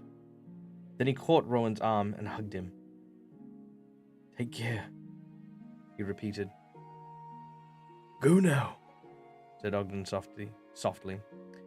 Listen to your hearts, and they will guide you. We will await your call, that all is well. Rowan and Zeal turned and began to pick their way downwards to the valley floor. Rowan looked down and his head began to swim. Not because the drop was very steep or the way was too hard. Behind the hill of rocks, the land sloped away quite gently, and tufts of grass and slip daisies softened the ground underfoot. He was actually dizzied by fear. Terrible fear. Because at the foot of this slope crouched a place that he would know was evil, even if he had only heard its name spoken. The very sight of it chilled him to his heart. He could only see a mass of short, stubby trees, but they were hideous, not beautiful. Thick black trunks writhed up from the gray, dead-looking ground in a twisted mass. Dull purple leaves clumped at the tips of branches, and here and there puddles of yellow fog crawled and clung around the roots. There was a vile smell in the air, nothing like anything he'd ever smelt in his life, and his nose filled and it clung to his clothes, making him sick with disgust and terror. He looked across at Zeal, determinedly scrambling down the slope beside him. Her feet, now covered with soft shoes, did not skid on the loose, pebbly ground the way his did. The grass and daisies seemed to welcome her tread and cushion her every step. She did not speak to him. She did not smile. She did not want his company. She wanted to go on this great adventure alone. And Alan didn't want Rowan to go either. "Rowan's just a boy, Ogden," he had objected. "Surely I would do as well. I, too, am a citizen of Rin. If I accompany Zeal in Rowan's place, then that'll surely prove that the friendship between our people is as strong as ever." But Ogden shook his head. "Rowan of the Bookshire is almost the same age as Zeal, Alan," he said, "and Rowan was the only one of you to conquer the mountain. I have great trust in him and his feeling for the land, and I feel a rightness in my choice. It is he I want to accompany Zeal." Rowan slithered on the loose ground, trying to stay on his feet, knowing that Ogden and Alan and the two forerunners, Tor and Mithrin, were watching. He felt his breath coming fast as the twisted trees of Unrin loomed larger and larger, and the foul smell of the place rose up to meet him. He skidded the last few meters to the bottom of the slope, and wished with all his heart that Zeal would talk to him. Say something, just to keep his mind from the fear. As if she had heard his thoughts, she turned to him. "Are you afraid?" she asked coldly. He thought of lying, but dismissed the idea. She could obviously see how terrified he was. "Yes," he answered, and asked just for the sake of it. "Are you?" She looked at him proudly. "Remember, I am Zebak," she said. "Zebak never admit to fear." Then suddenly she smiled, and for a moment she reminded him of Alan. "But I am a traveler too," she laughed. "And as a traveler, I say, yes, yes, yes, yes, yes, yes, yes, yes, yes, yes, I am scared to death." She paused. "Travelers do not believe in lying. When there is no point," she added. Rowan felt a wave of thankfulness washing over him. At least he was not alone. He grinned back at Zeal, ignoring the pounding of his heart. They began to walk across the small strip of flat land that separated the rocky slope from the trees. The cheerful yellow daisies in their path seemed to mock them. Trodden underfoot, they sprang back up to face the sun as soon as Rowan and Zeal had passed. They were not made sad and fearful by the pit of Unrin. They just grew carelessly, as ever, up to the very rims of the trees. But as Rowan saw, they grew no further. Once the trees began, there were no more clumps of grass, no more daisies. It was as if every scrap of normal life ended where Unrin began. It was all ugliness and silence. Absolute silence. No butterflies flitted around those squat, twisted trees. No birds rustled in their branches looking for seeds and tiny caterpillars. No lizards rooted around hunting for insects. No frogs croaked amidst that poisonous yellow fog. "It is all dead," whispered Zeal, pointing to the grey earth. "Not the trees, but everything else." And the smell. She wrinkled her nose. Zeal. Rowan hesitated. Zeal, do we know what dangers we might face here? She shook her head. Our stories do not tell us this. She bit her lips. All they tell us is that this is a place of monsters. No living thing has ever entered Undren and returned. It is forbidden. It is forbidden. That is what they said about the mountain, Rowan said. And yet 7 of us climbed it, and 7 of us returned. Zeal straightened her shoulders. Then maybe it will be the same with Unren, she said, forcing a smile. And why not? Who knows in these tales what is truth and what is just imagination? It may have suited the people of the Valley of Gold to let outsiders think that Unren is deadly. She nodded briskly, as if to assure herself of what she had just said to be true. Come on. We have wasted too much time already. They turned and waved to the watching figures above them, and then bent and moved forward. Zeal first, Rowan second, into the twisting maze that was Unrun. Shuffling slowly along, his eyes darting everywhere, the hair prickling on the back of his neck, Rowan held his hand over his nose, trying to keep back the odious smell. Fine gray dust puffed out from under his feet, but underneath the dust, the ground felt as hard as stone. Within seconds, they could no longer see the slope to which they had scrambled down. They no longer could see the sky, the twisted trunks, the branches that closed in behind them, seeming to lock them into this evil-smelling world of gray-black silence. Should we mark the trees? Rowan whispered nervously, so that we know our way back. We will be able to follow our footprints in the dust, murmured Zeal. But still, listen to your heart. Trust it. Her voice was tight with tension, and they walked on. For 5 minutes. 10. Nothing happened. But Rowan did not relax. He kept finding that he was holding his breath, and his mind were pictures, growing bigger and bigger, stronger and stronger. It is near. Zeal's pale eyes were glowing. Her step quickened. The Valley of Gold. I feel it. I too, said Rowan. The silver spring bubbling, cool and fresh from beneath the earth. Beautiful people, tall, strong, wise and good. Flowers and fruits of every kind spilling across the path of gleaming gems that wound between the gardens. Small white horses straddled with silk.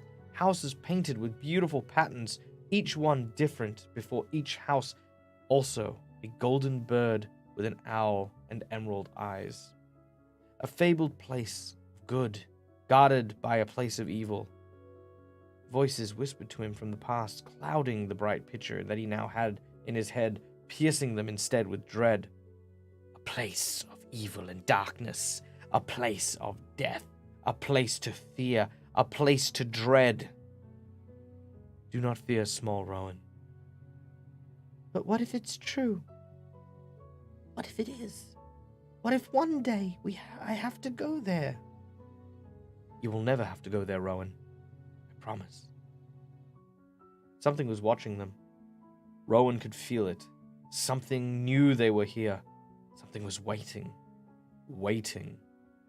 His whole body shuddered with the knowledge as his eyes desperately searched the dark shadows between the trees, the twisted branches overhead, the crawling yellow fog on the ground. There was nothing. Yet he knew. Zeal, he hissed to the hurrying figure in front of him. Zeal! And then the ground shifted beneath his feet. The dust flew high, and he shrieked as something grabbed at his ankles, wrapping around them, pulling his feet from underneath him. He fell heavily, screaming, hearing Zeal's screams. He started with unbelieving horror. He stared at... Come on. Too excited. Okay. He stared at unbelieving horror at the thrashing gray-white thing that had risen up from behind them like a great blind worm from the earth that was binding them with terrible strength in loop after loop of its whipping tail. Snake! Shouted Zeal, throwing herself on the creature, stabbing at it with a knife. tearing at it with her fingers. Bands like iron tightened around Rowan's leg. His stomach, his chest could feel the strength leaving him as his breath was forcefully squeezed out from his lungs. He was being crushed. He was being dragged towards the swollen, twisted base of a tree where more of the great gray-white worm was rising from the dry earth, reaching for him like a tentacle of some great sea monster from Ogden's tale. A red mist of horror swept across his eyes as he realized the truth. The monster of Unrin was not hiding in the trees. The monsters were the trees themselves, the trees that fed on the living creatures. It seemed that the roots of the trees were dragging him in, and the tree itself were quivering, bending towards him, wanting, hungry. He tried to scream in terror, but no voice came from his mouth. He felt Zeal pulling at him, trying to tear him free. And then he thought he could hear a sound, a creaking, groaning sound, the sound of something that had long waited and was at last going to feed. His head pressed against the base of the tree now, crushed into the dusty mass of tiny bones and drunken shried bodies of birds and lizards and other creatures which the tree had fed upon while waiting for bigger game. He saw the great white tentacle rise up beside him and felt an hideous, evil-smelling smoothness slither over his face and mouth. Filled with horror, hardly knowing what he was doing, he bit at the root with all of his strength. It quivered, and then he bit harder. The root thrashed around, struggling, pulling roughly away from him. There was a deep, growling noise from deep within the tree. Was it in pain? How could that be when Zeal's sharp knife had torn at his attackers in vain? But the tentacle whipped back away from him, and with disbelief he saw the others pulling away as well, freeing his hand, his chest, his legs, and being sucked back into the earth. And then Zeal was hauling him to his feet, screaming at him. "Run!" she shrieked. "They are all around us! Run! Run! Run! Run!" End of chapter 16. Alright. We're just going to dive straight into the next one. Final chapter. It's actually a bigger chapter. Okay. Here we go. They ran, leaping and stumbling through the dust. Roots broke through the earth ahead of them, beside them, twisting and reaching for them, the ground seeming to writhe like gray-white snakes. Rowan ran blindly, every breath sending shooting pain up through his bruised chest. "Come on," begged Zeal. "Rowan, do not give up."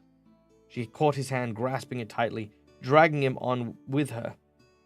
The air was filled with dust, and the slithering and thrashing sounds of seeking trees, rooting coils in mass under their feet, whipping upwards and snatching at their ankles, but never quite taking hold. Rowan knew he could not go on like this much longer. Soon he would stumble and fall, and then... "Look ahead," cried Zeal. "There is an opening there. This may be it. The way. Oh, hurry!" They burst through the trees into a small clearing, a patch of wet, marshy ground, quite different from the rest. The trees grew closely around the edges of the marsh, bending forward and locking their branches overhead.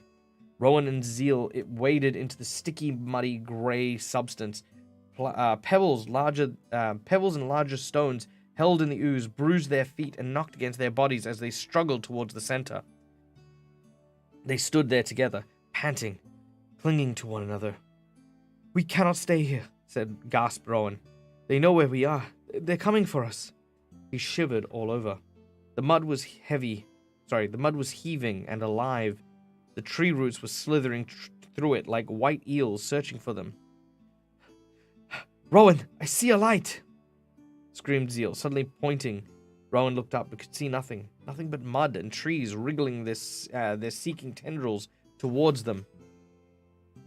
Zeal began to struggle forward.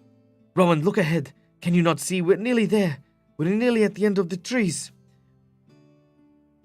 The words are cut off by a choking scream as she was pulled down. Rowan lunged for her.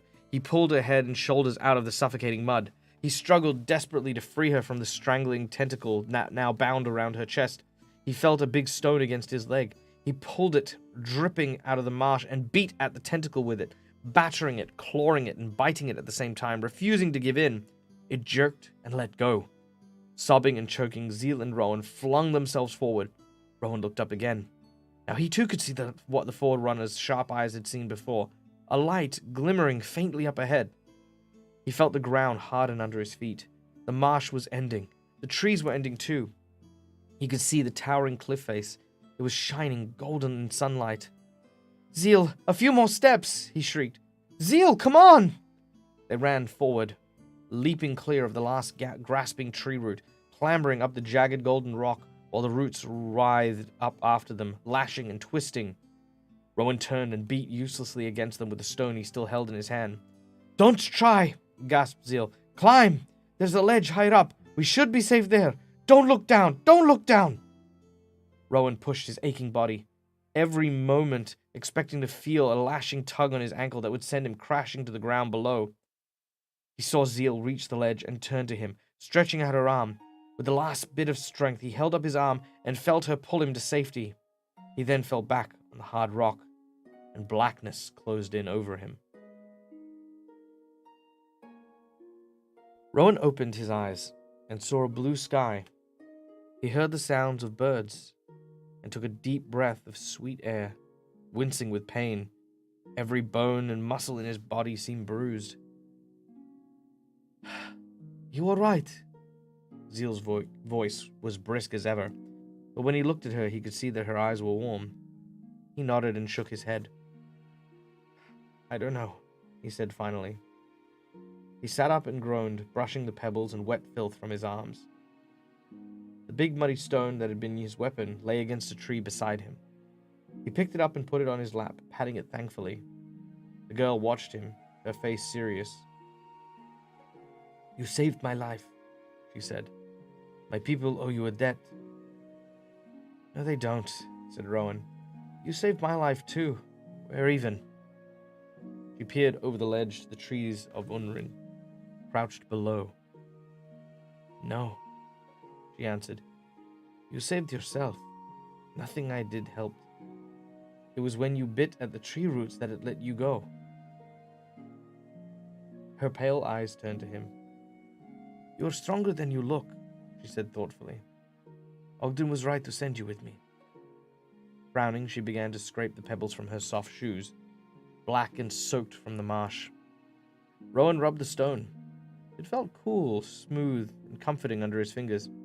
He blinked at a small bluebird fluttering behind Zeal's head, picking at some berries on a bush growing from a crack in the cliff face. The bird was so strange to him. He leant over a little more to see it clearly, and then he saw what it was feasting on.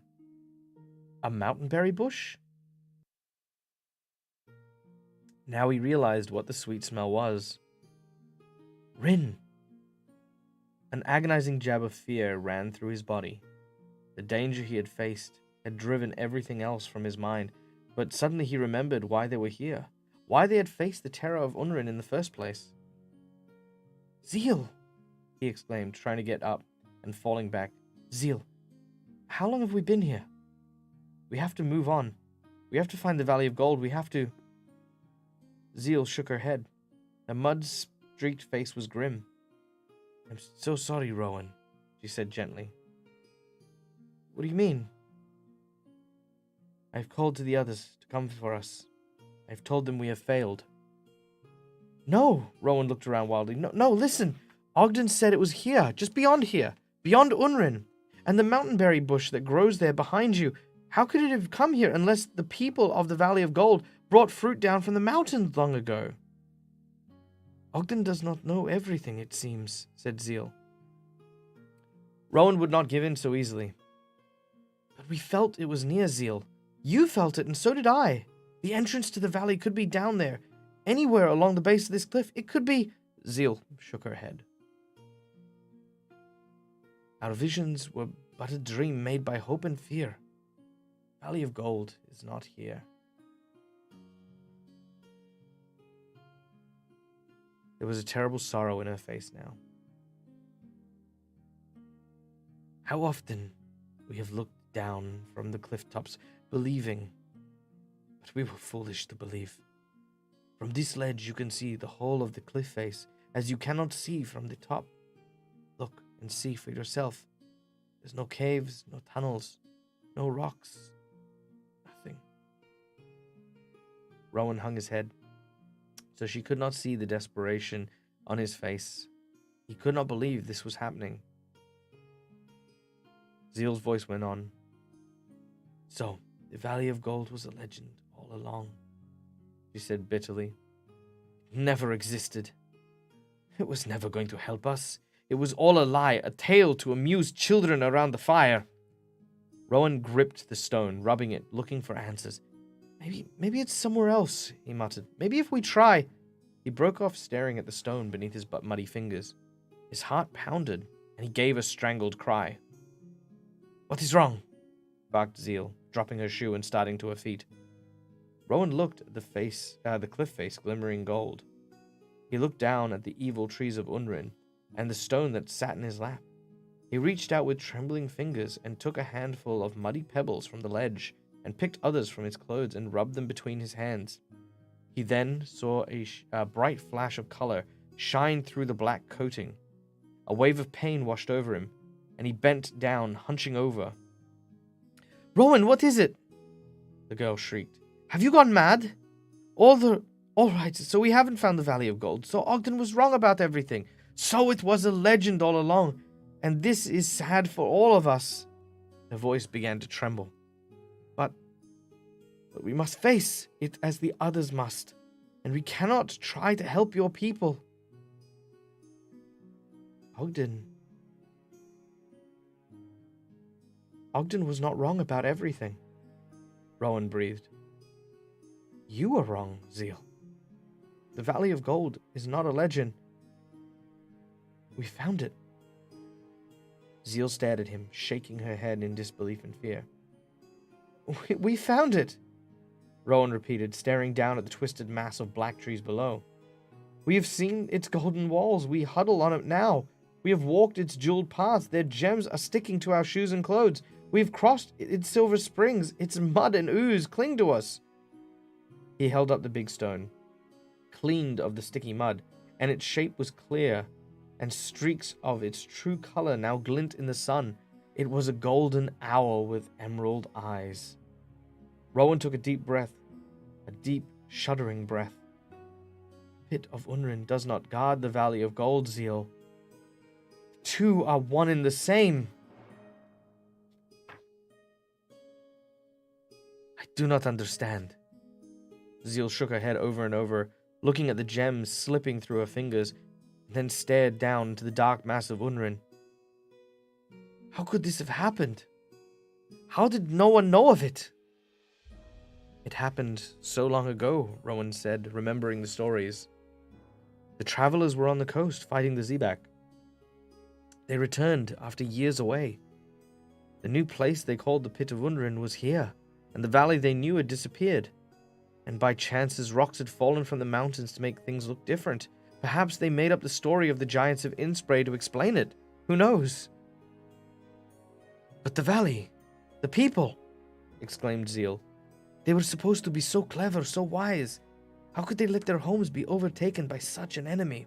How did these trees come here and take hold in such a short time? She paced along the ledge, putting her hands up to feel the wind.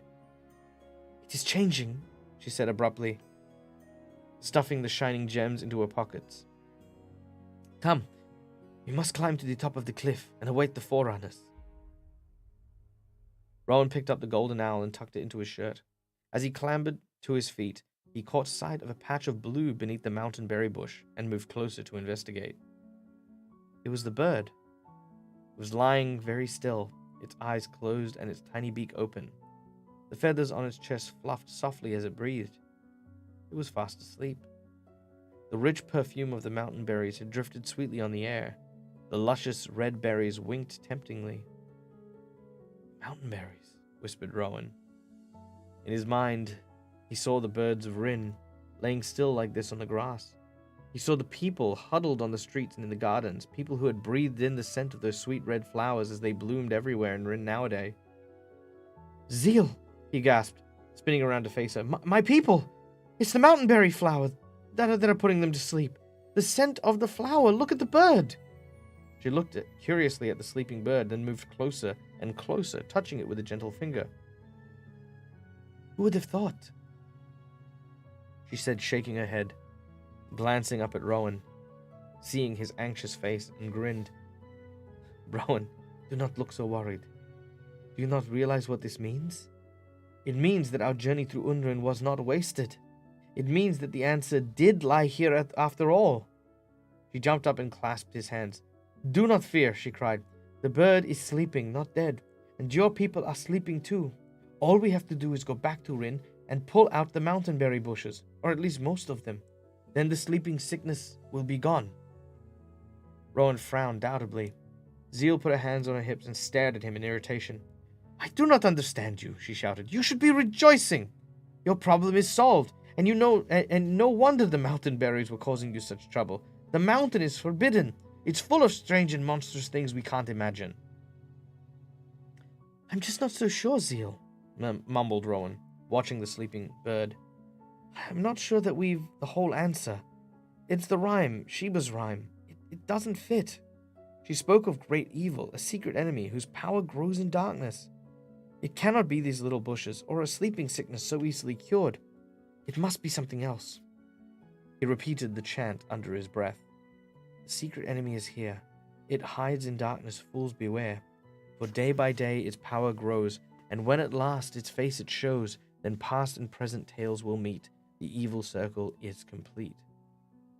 Beneath soft looks, the evil burns. It hides in darkness.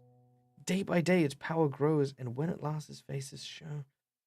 Something stirred in Rowan's mind. An idea, fluttering just where it could not be seen clearly. He blinked to try and catch it, and then he saw himself standing in the bookshelf field with Star, thinking about the travelers and the change of spring, watching the butterfly crawl from its cocoon. He heard Anad's voice. Why do tadpoles eat weeds while frogs eat insects? Why? Tired of waiting, Zeal sighed with impatience, and then pointed at the sky. Two kites, one red, one white, were wheeling against the blue. Tor and Mithrin are coming. Tor and Mithrin are coming, she cried. We must go. Wait, I will get the bird. It'll starve if we leave it sleeping here. Things change, Anad, thought Rowan. Nature is strange. Nature is a strange and wondrous thing. One sort of creature can become another in a season.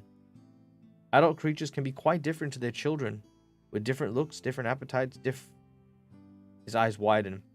Tadpoles and frogs. Caterpillars and butterflies. Zeal bent down to pick up the small bundle of feathers beneath the mountainberry bush. Zeal!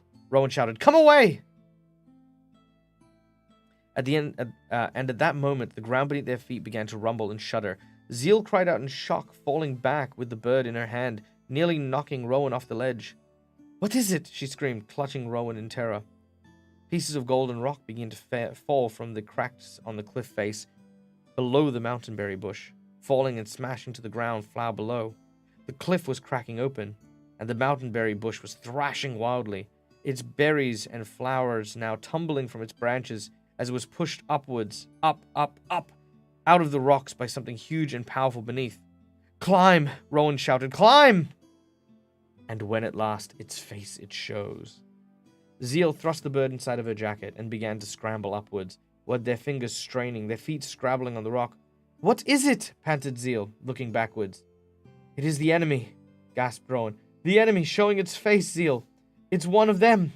One of the Unrun trees. The mountainberry bushes. They're just the young form of those trees down there. The adults grow them underneath them.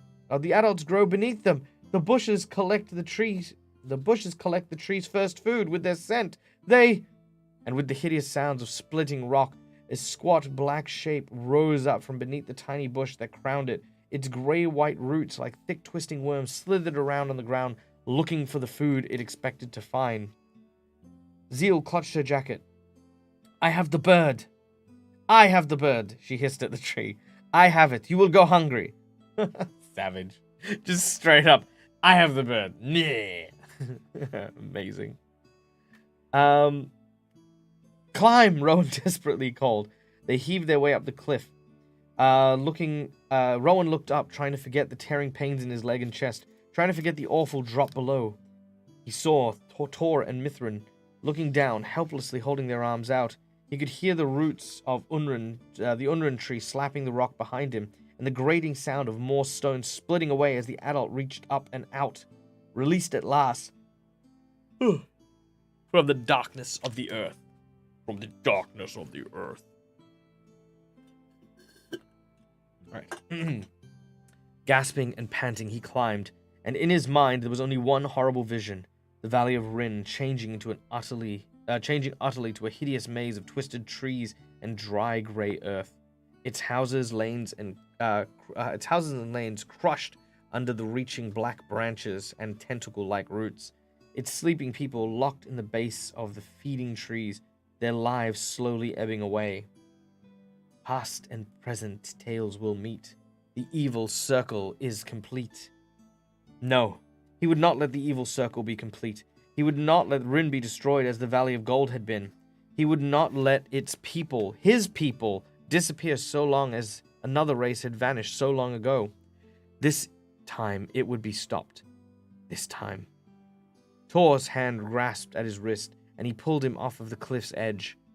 Rowan saw the gentle hills and plains, with grass and slip daisies stretched onto the horizon. The golden owl fell from his shirt, tumbling onto the ground. He stood, swaying, watching Zeal crumple beside him. She lay still, panting and exhausted. She then thrust her hand inside her jacket and brought out the bird. It had woken. It sat on her palm for a moment, and then, in a flash of blue, was fluttering free. Good, Zeal groaned with a spark of her old fierceness. Fly away, and let the devil trees go hungry. Zeal, get up, Rowan urged her. We must go. We must go to Rin. They flew. Rowan with Zeal, Alan with Tor, and Mithrin with Ogden.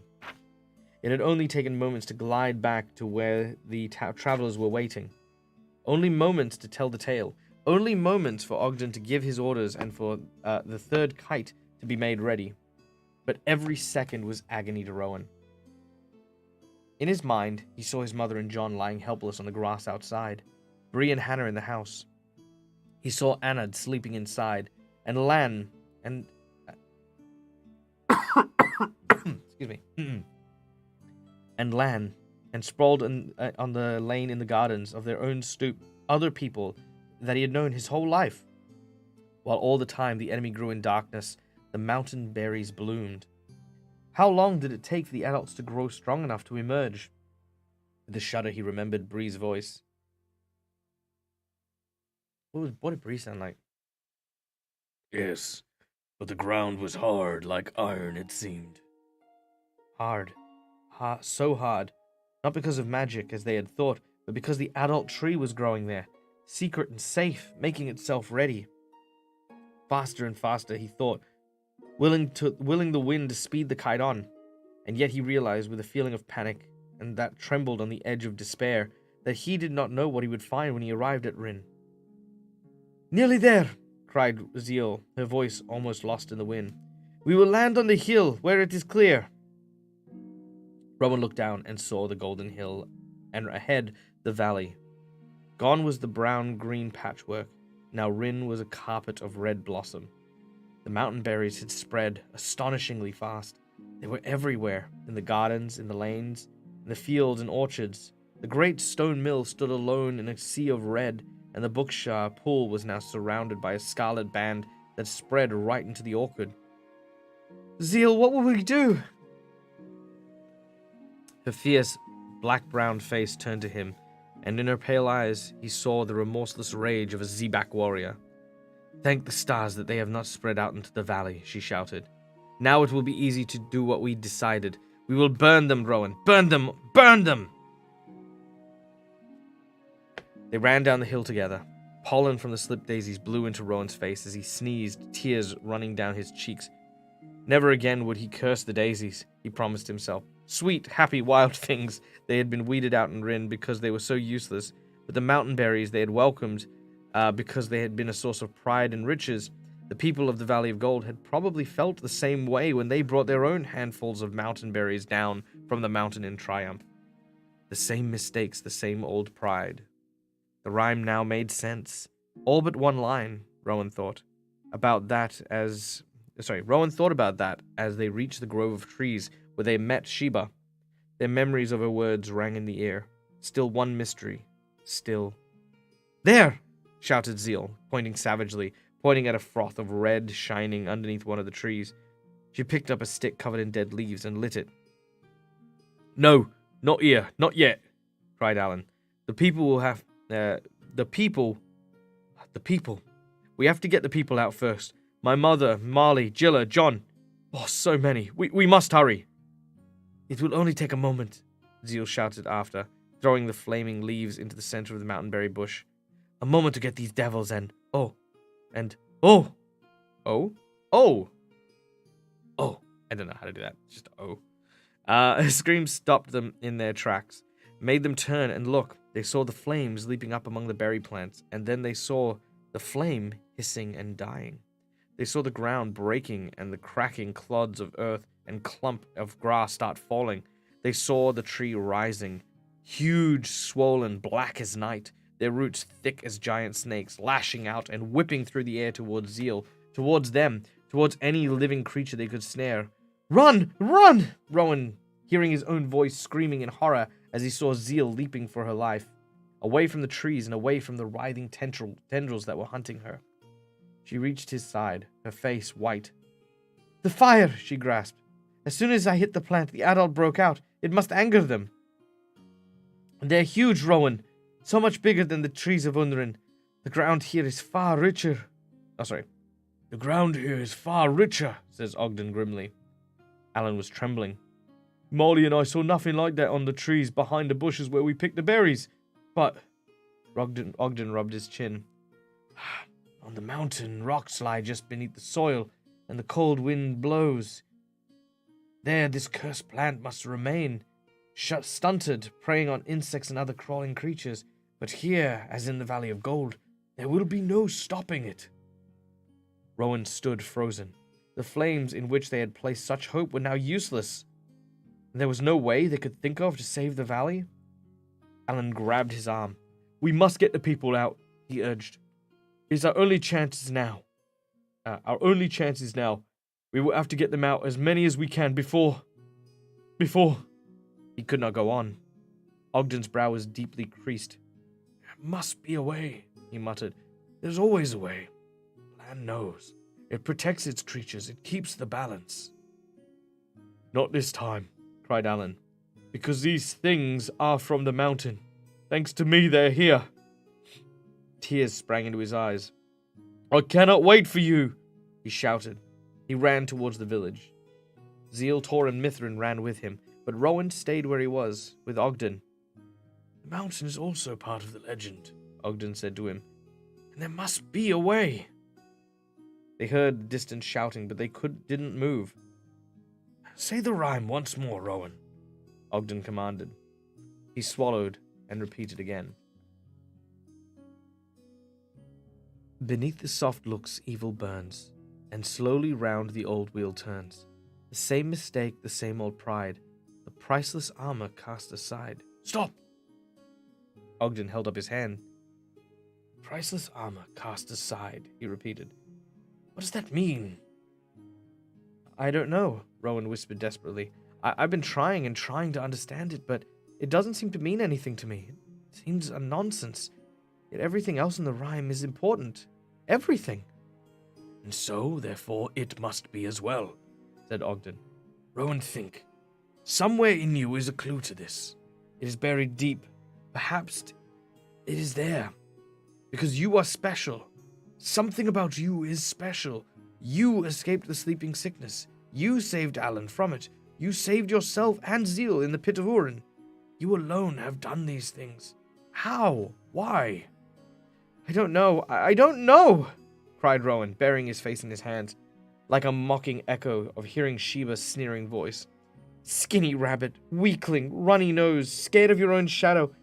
No use to your mother in need, no use to anyone. Weakling, runny-nosed child, weakling, runny nose. He gasped.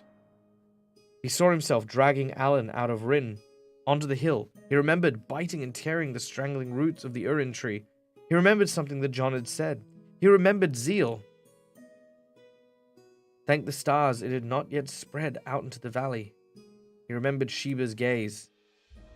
I only know that I must work. He spun around to Ogden. The plants couldn't get out of the valley, he shouted. Because the hills have their armor on. Their golden armor, their priceless armor, like me, don't you see? Ogden stared at him. Call the others. I know what we need. I know how to get it. It's ready. It's waiting for us. Ogden, please. Ogden wasted no time with questions. He put his reed pipe to his lips and blew. All right, final chapter. But Rowan was already running. Here, he shouted. He ran. He went the shortest way he knew, brushing through the trees and ducking through the bushes, calling so they could follow. Dozens of mountainberry bushes had clustered around the low door of Sheba's hut. They were big. They were ready. Mice, lizards, and birds already lay waiting to be devoured, and inside something bigger. Rowan burst into the hut. Like a bundle of old rags strangling hair, Sheba lay huddled by a cold fire. He leapt past her to the great iron pot that hung over the dead coals. It was filled to the brim with oily, foul-smelling liquid. Rowan took a ladleful and sipped. Yes. Rowan! Rowan, are you there? Rowan! He ran into the doorway. Ogden and the Forerunners were standing there. Look! Shouted Rowan. He tipped a few drops of liquid from his ladle over the plant at his feet. They quivered and drooped. The ground heaved, and then, as Zealtor and Mithril screamed, the hideous familiar black trunk appeared, pushing, twisting, reaching out. The Forerunners fell back, but Rowan did not move. He let a few more drops of the brew of slip daisy root fall onto the writhing thing. They then shuddered and turned back on themselves, and finally, with a horrible, withering sigh, it split from end to end and lay still. The slip daisies, Rowan choked. They are the armor. John told Anna that the other plants don't thrive where slip daisies grow, so we weeded them out, every one. And the people of the Valley of Gold would have done it as well, to make their orchards and build their houses and pave their jeweled paths. So when the mountain berries came, they were defenseless, just like us. He held up the ladle. But this is potion made from slip daisy roots. I've been drinking it all along. I'm the only one the only one who has it. I'm full of it, so the trees could not take me. It kills them. It kills them. The Forerunners ran towards him. There's a lot more. Sheba made it. She knew. She knew she had to, but she didn't know why. Inside, quickly. Fill the bottles with it. Take the kites. Drop the liquid on the village first, then on the fields. Be sparing. Do not waste any. Rowan take jugs, bowls, anything. We will go on foot. My mother, gasped Rowan. My sister in the gardens. The gardens seethed with grey-white snakes. They crept along the grass, coiled in Jilla's hair, felt for John. The trees leaned forward, breaking through the fencing, reaching out towards the houses where other flesh lay sleeping. Rowan ran among them, shouting and hurling precious liquid at them, watching with savage pleasure as they split and withered their roots on as they split and withered and their roots fell lifeless on the grass. Ogden let him go and went on his way, pouring the liquid from his jug here and there, wherever it was needed, watching the kites dipping and wheeling as his young people did their work over town. He understood how the boy felt. He knew what it meant to defend a home. The whole land was his home, and he had fought for it in his time, but never quite like this, he thought. There'd always been an enemy, there's never been an enemy quite like this. Then he corrected himself. But of course, there had. He was forgetting the circle. Long, long ago, the same ancient enemy had come down from the mountains, and then it had won. But not this time, he said aloud, tipping his jug. He watched 3 drops fall, and a pretty sweet-smelling little plant at his feet drooped and died. This time, a little boy with the sniffles beat you. He paused and watched a sleeping mouse by his foot stir and wake up, cleaning its whiskers in surprise before scuttling away. He smiled as he saw it go. He was thinking of the story he would tell. The flames of the fire leapt high. The children listened wide-eyed as Ogden the storyteller leant forward, his face lean and ghostly over the shadows. And Rowan took the liquid from the witch's cauldron and ran, shouting like a wild man, shouting with 100 voices right into the mist of the ravenous trees that writhed and spat at him. Gilla, Rowan's mother, squeezed his arm, while John placed his hand on his shoulder. Anad, Rowan's sister, nestled close to him. "Was that how it was, Rowan?" she breathed. He shrugged. It was not quite as he had remembered, but he was not going to spoil a good story. Not yet, anyway. He was too happy, too relieved, too filled with joy. He grinned at Alan, standing near Ogden with his arm around Sarah and Marley. He knew no one blamed Alan for what had happened. Everyone took the blame equally. They had said so, and Alan had been greeted as a hero for joining with him and finding the travelers and fighting the enemy. He grinned at Zeal, who was smiling back at him over the leaping flame. He saw Neil the potter, Bree and Hannah with Maze, and all of the other children. Everyone was there. Everyone except Sheba, of course, who cursed them all as fools and stumped back into her hut. The months ahead would be hard. There would be much work needing to be done, repairing the damage done to the village by the trees of Unrin. Food would be scarce, new crops would have to be planted, but everyone was rejoicing just to be alive. Ogden's voice was rising. And then Rowan splattered them with the brew once, twice, 3 times, he shouted. They screamed and twisted, splitting open, before dying. He paused, looking around, his voice dropping now to a low murmur. And their coiling roots, tangled still in this mother's hair, just withered away and crumpled, useless, helpless, dead. There was a breathless hush. And all around the village, Alan and the travelers were doing their work, and the other plants of evil were dying. So by sunset, the village was safe. The Bookshar returned. The people had woken, and so had the birds and the Bookshar calf. And all creatures that had so nearly been swallowed up and destroyed by the trees of Unrin. The valley was alive again. The wheel had stopped. The old story had a new ending. The circle had been broken. And the people of Rin rejoiced and sang and were happy. For a while, they cared nothing for riches. For once they had looked like the travelers, simply happy to breathe the air, look at the sky, and take the night when the moon is full. Ogden the storyteller had told his tale, a tale he would tell over and over again across the land for many years to come. He leant back. It was a tale of courage and fear, of legend and truth, a puzzle with an answer, of suspicion and friendship, of treasures lost and another treasure saved, of a terrible enemy that came not from outside but from within. He smiled warmly. And most of all, it was the tale of a skinny rabbit with a runny nose and a great heart who came back to save his home and would not stop till his work was done. The people cheered and clapped. The sound went on for minutes, roaring through the valley and echoing against the mountain. It floated across the hill to where the traveler carts trundled quietly towards Rin, and when the sound finally died, Ogden stood up. There is one last thing, he said. He took a bag from Zeal and walked slowly around the fire to Rowan. Your people owe you a debt, he said, but so do we. You saved the life of our beloved adopted daughter Zeal, and for that you only have to call on us and we will come to you. From anywhere, at any time.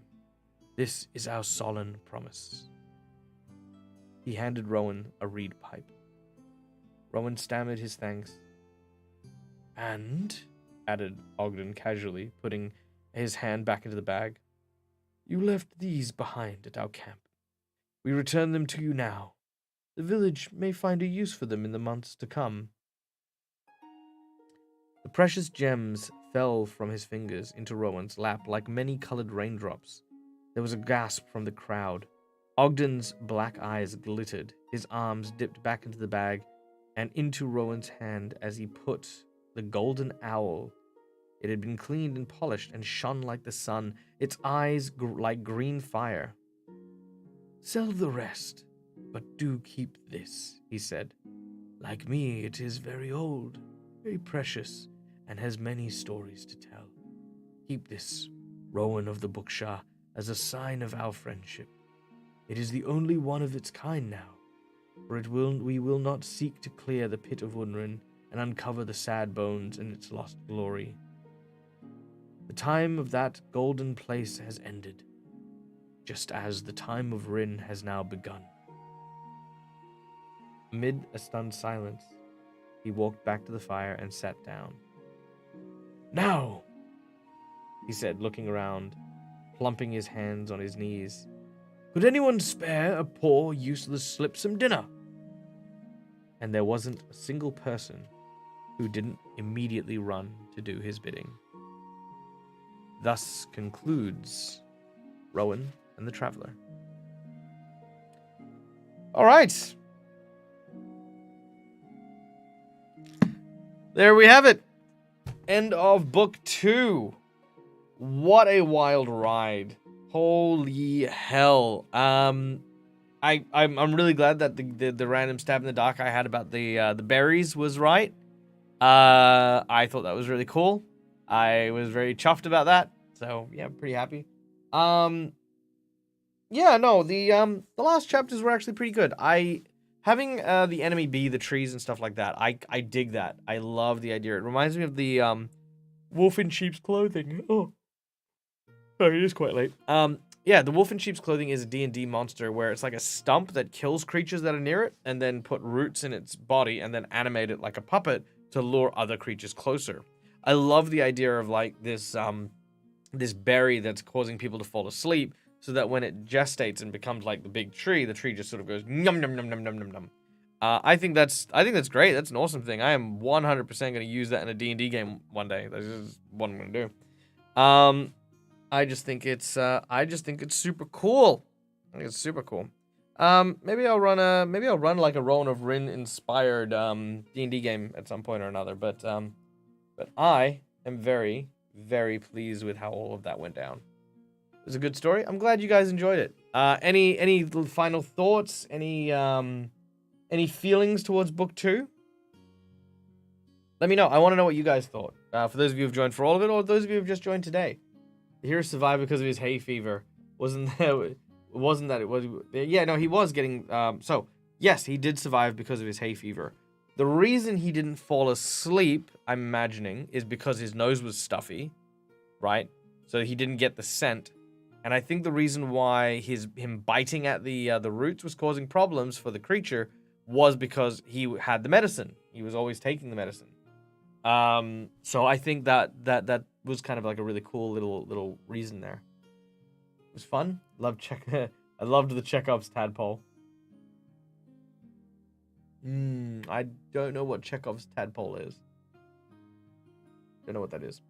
The third book, by the way, is a very popular one. So when I was reading this as a kid, I remember reading the first one, and I remember reading the third one, because the third one, when Harry Potter came out, which was the big school contest type thing, I remember that book there was like so similar. Like it had like a contest with the Maris folk, who I love. I love the Maris folk. Like I don't remember what I love about them. I just know that when I read it, I'm gonna be like, these guys are the best. I love the Maris folk.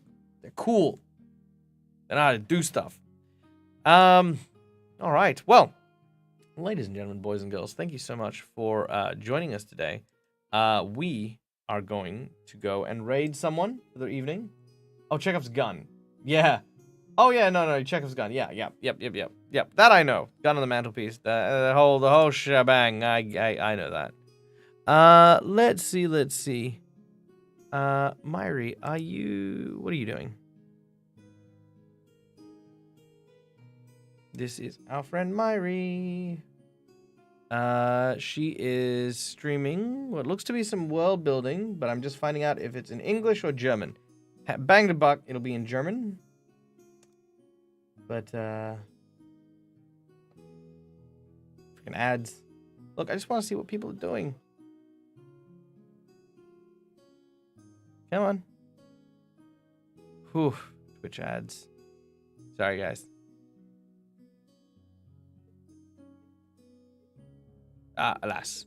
Her game prep is in German, but that's okay. We still love Myri, and if you do get a chance to, you know what? I'm just going to give a quick shout out here. If you do have a chance to, please just, keeping in mind, it does nothing to go and subscribe, follow a channel. But if you want to go follow a really cool channel, it is entirely done in German. It is done by our dear friend, Myri. She is an incredible content creator and probably my favorite, Call of Cthulhu GM. Yes, very, very, very, very dear friend, and much like my dear friend, like all my dear friends from the UK and from Germany and stuff, I never get to see them and hang out with them. But you know, that's kind of it. Let's see who is doing stuff that I can send you guys to go and hang out with.